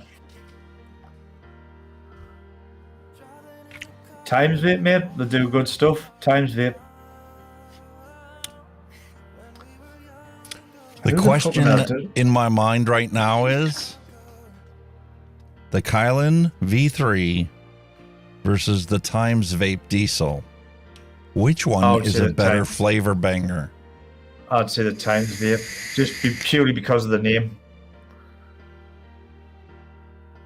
They have almost identical airflow. The only advantage that the Chillin 3 has to this is undercoil airflow. Yeah. Whereas this only has it coming in from the side. But if you place your coils right... Yeah, but look at all the holes that's on the side. You can't tell the difference. There were shitloads of holes on the sides of them walls. There was absolutely tons of them.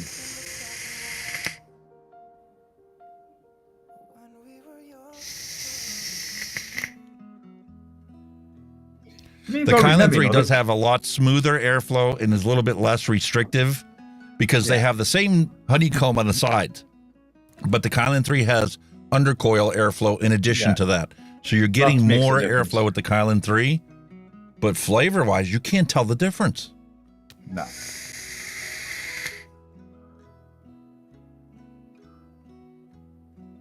And look at that. I'm already plowing through the e-liquid. Look, half of it's gone already. Oh, I'm only taking half a dozen tokes. They like a drink, my friend. They like a drink. And my nose is running because exhaling through my nose. Oh. Such a flavorful vape. Wow. I had a feeling it'll be a good one, just by the name. What a fantastic retro vape. Like I say, you've just nailed on the head. That was, what, 4-year-old device? And it's standing toe-to-toe with the latest new device. There isn't much left for them to do for RTAs. Nah. They're fantastic. You find this on a clearance bin, pick this thing up. You're going to be happy with it. Unless you need the massive airflow of something like the Titan, where it's literally just breathing it in. Yeah. This is a fantastic purchase. Even today. Yeah. Well worth the 30 quid it would cost to buy this today.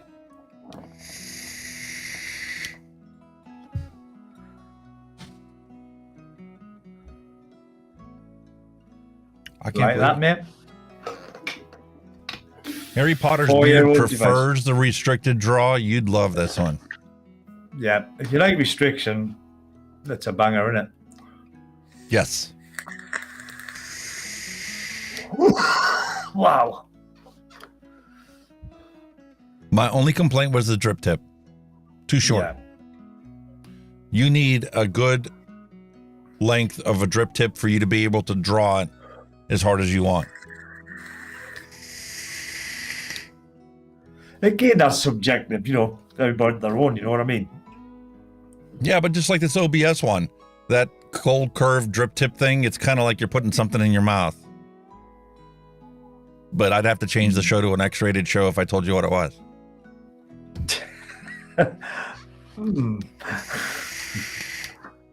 Sorry. That's the facts. The flavor is fantastic.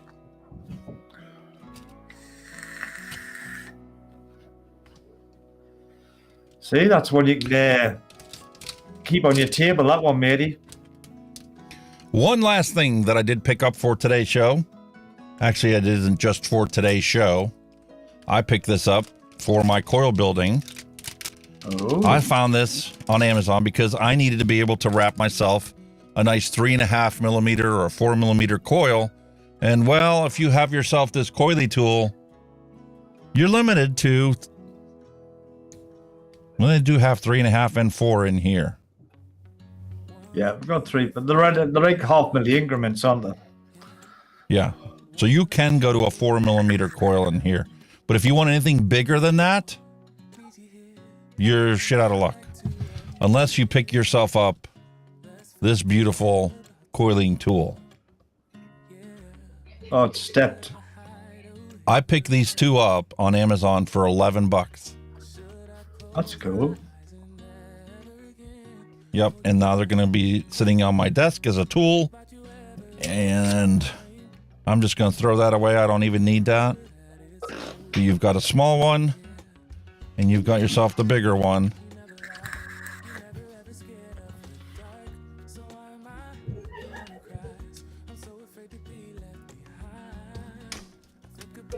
It's like a posh version of this. I mean, I've got a stepped one, but it's like a cheaper one. You know, it's just it's like a hex handle, and it's got the step down diameters. Oh, wow, fucking hell! What's the max diameter on that cunt? Jesus! You can make any size coil you want with this thing. What's the max diameter on that? Holy shit! What's that? A 10 milli coil? You could. Jesus! Holy moly! Let me jump over and take a look at my order. Get the specifics of it. Holy shit, that's big. 10 sizes. The smallest one on here is 1.5 millimeters. Then you have 2, 3, 4, 5 millimeters, 6, 7, 8, 9, 10. 10? No shit. Fuck off. Who's gonna have a 10 milli coil in a fucking power? Fucking hell. Listen, I've got some drippers that'll fit a 10 millimeter coil. I dare you. I really dare you. You have to put about 300 watts through it. You'd have to. Yes. Yeah. You have to get a car battery to power it. Holy shit. We can arrange this. Get the fuck. You'd have to do it in your garden. Because you'd have to hook 2 jump leads onto your truck and then stick them onto a fucking... But the whole point is, you know, it's nice to have the tools that you can experiment and try all different kinds of things with. Practically all you really need is this one. But it came as a set, 2 of them for $9.95. And I'm adding it to my arsenal of tools to be able to play with coils. I just want to know how often you'll use the large one, that's all. Hardly ever. Let's be realistic. When do you ever need a 5 millimeter coil? When did you ever need a 10? It's nice to know that I can do it if I want to. Wait, what the hell? That would be an interesting video. Less than $10, it was worth it. That'd be an interesting video. I tried a 10 milli coil in a Titan. Boom. Holy shit. I'm not opposed to trying anything. We can get it to work, right? You got to have the matching airflow to deal with cooling a coil with that much mass. You need a full pound of cotton to wick it.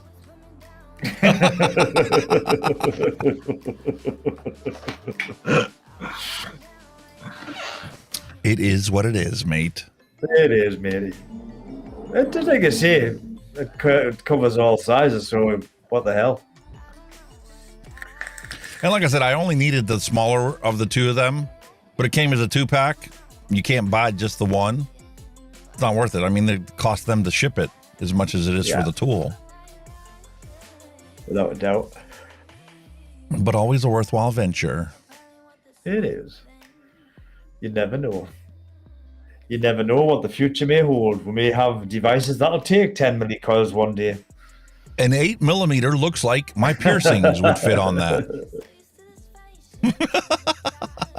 Yeah, you know, your rings on your fingers. You could use it to straighten your rings up, couldn't you? Sure.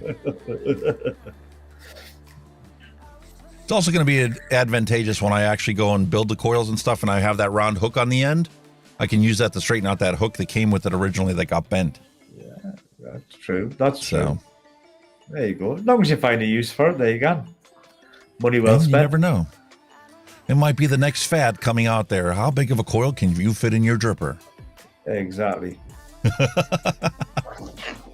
I reckon a 10 mil would go in there.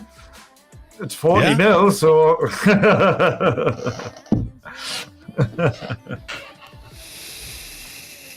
But that hammer of God would love to see those coils. Well, yeah, it's banging out 8.4 volts, so it might get lukewarm. Nah, I think it'll work just fine. It'd be a very cool vape.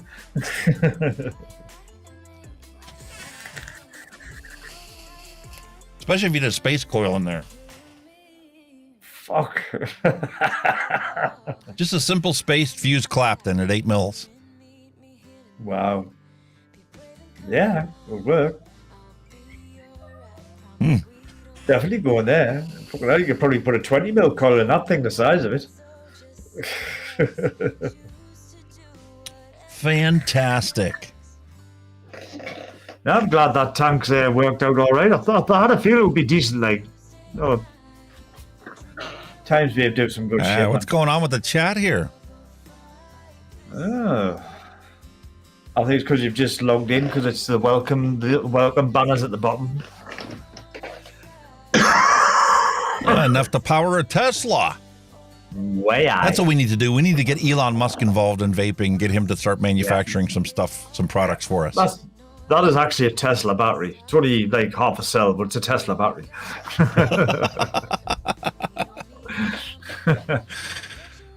Yeah, live chat didn't come up. You see, I there's updated it right before the stream. There's 4 of them big boys in here. Yeah, there's 4 of them in the Titan as well.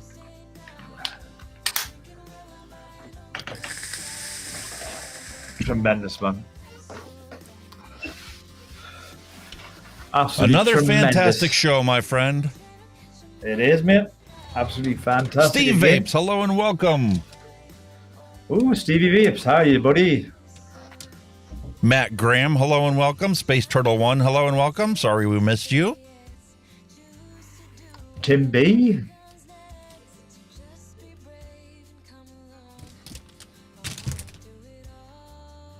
Quite impressed with the way things turned out today. Found some Consider what a banging shaky recipes. start. What a shaky start with these sounds and that, but now everything's leveled itself out and settled down. It's been bang on. Yeah, I just turned that shit off. And my OBS is still frozen. Matter of fact, being that I have the fancy new scene set up so that I could stream on Twitch and whatnot, that's where I'm stuck at on OBS. Holy shit. That's a long way back, that, like. Yeah. You You and I are still frozen in time. Wow. But the actual so live strange. show is still working. The Yeah. program's still working. We didn't freeze and, to the point where my camera is no longer working, but hey, whatever. I don't care. We're plowing on. We're plowing on, guys. We're plowing on. As you do when you have a live show, you just kind of wing it sometimes and work your way through it. As the old saying goes, the show must go on, as they say. Yes. Especially when you have such fantastic flavors to work with. Beautiful recipes. Fantastic vapes. Rebuildables. We're declaring independence from Big Tobacco. We don't need you anymore. Nope. We got everything we need. And we don't even need the tobacco plant anymore because you can make synthetic nicotine. So happy days. Goodbye, tobacco.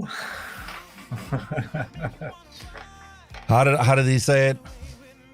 Smoking is done, vaping is the future, and the future is now. Is now, yeah. True. That's the one good thing he did come up with. Vaping is the future. The future is now. You get an F- in my book. Sorry. Why not? You've got the toys. You may as well play with them.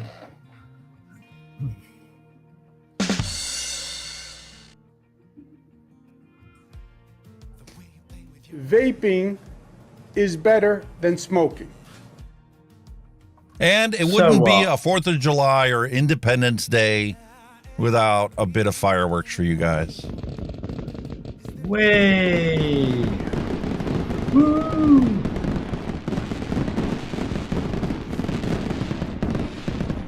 Wow.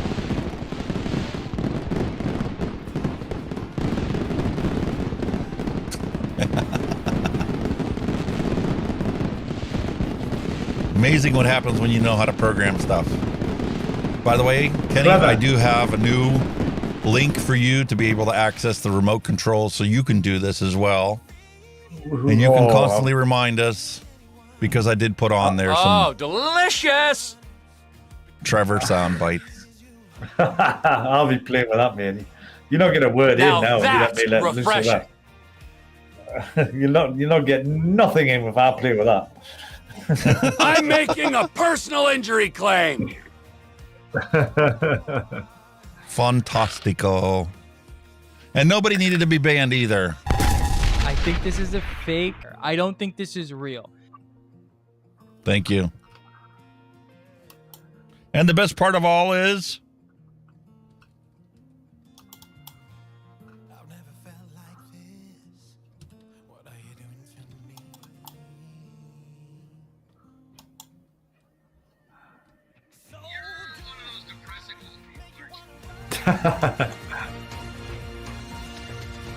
News just in. According to all us vapers, there is no fake news today. Now back to your regularly scheduled content of Mixin and Chillin. no fake news today. Vaping is better than smoking. I've just played one of them Trevor quotes. It's class. You're one of those depressing old people, aren't you?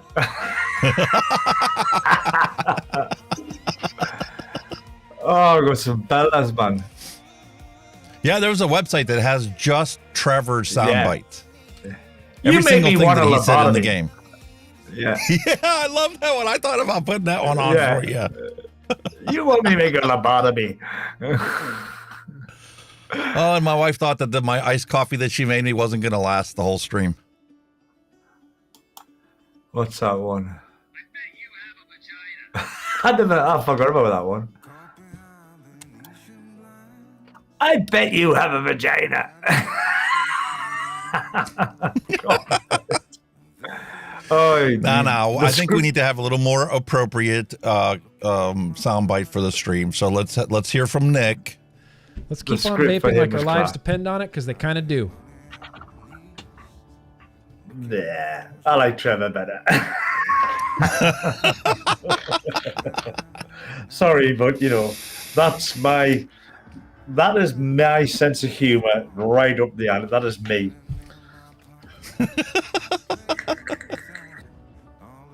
Really, it is, my friend. Awesome. Another wonderful show.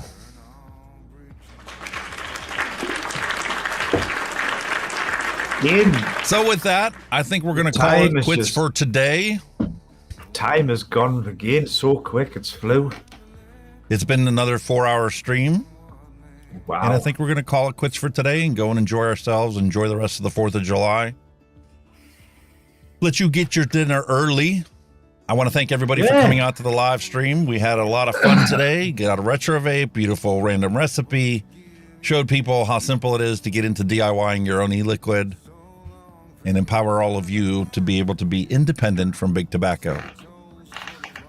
Yeah. Yeah. So my wish, as always, peace, love, and a hunky vape to end cigarette combustion. Enjoy the rest of your holiday. We'll see you guys next week, same time, same place. Yep, again, as always, thanks to all you guys in chat. And there's a lot of new faces this week. I've never, there's a few people in there I've never seen this week, so thank you for dropping by. Obviously, keep coming back, We're probably one of the longest streaming live shows on YouTube at the moment, I think, because everybody else is just an hour. So even if you're late, you'll probably catch me. You'll probably catch me anyway, because, we're on for a while. And hit that like button guys, before you go. Yeah, remember to guys, hit that like button. It does help the old algorithm, to get we're out there. And as always, totally appreciate you guys being in chat. And before I totally go, I'd like to officially wish all you guys out there in the US a fantastic, happy Independence Day. Big thing. National holiday and all that stuff. So I hope you have a cracking time. And as always, guys, same place, same time next week. So I shall say my farewells and say stay safe, vape safe, and we'll see you all very soon. You take care now. Bye-bye. Bye-bye.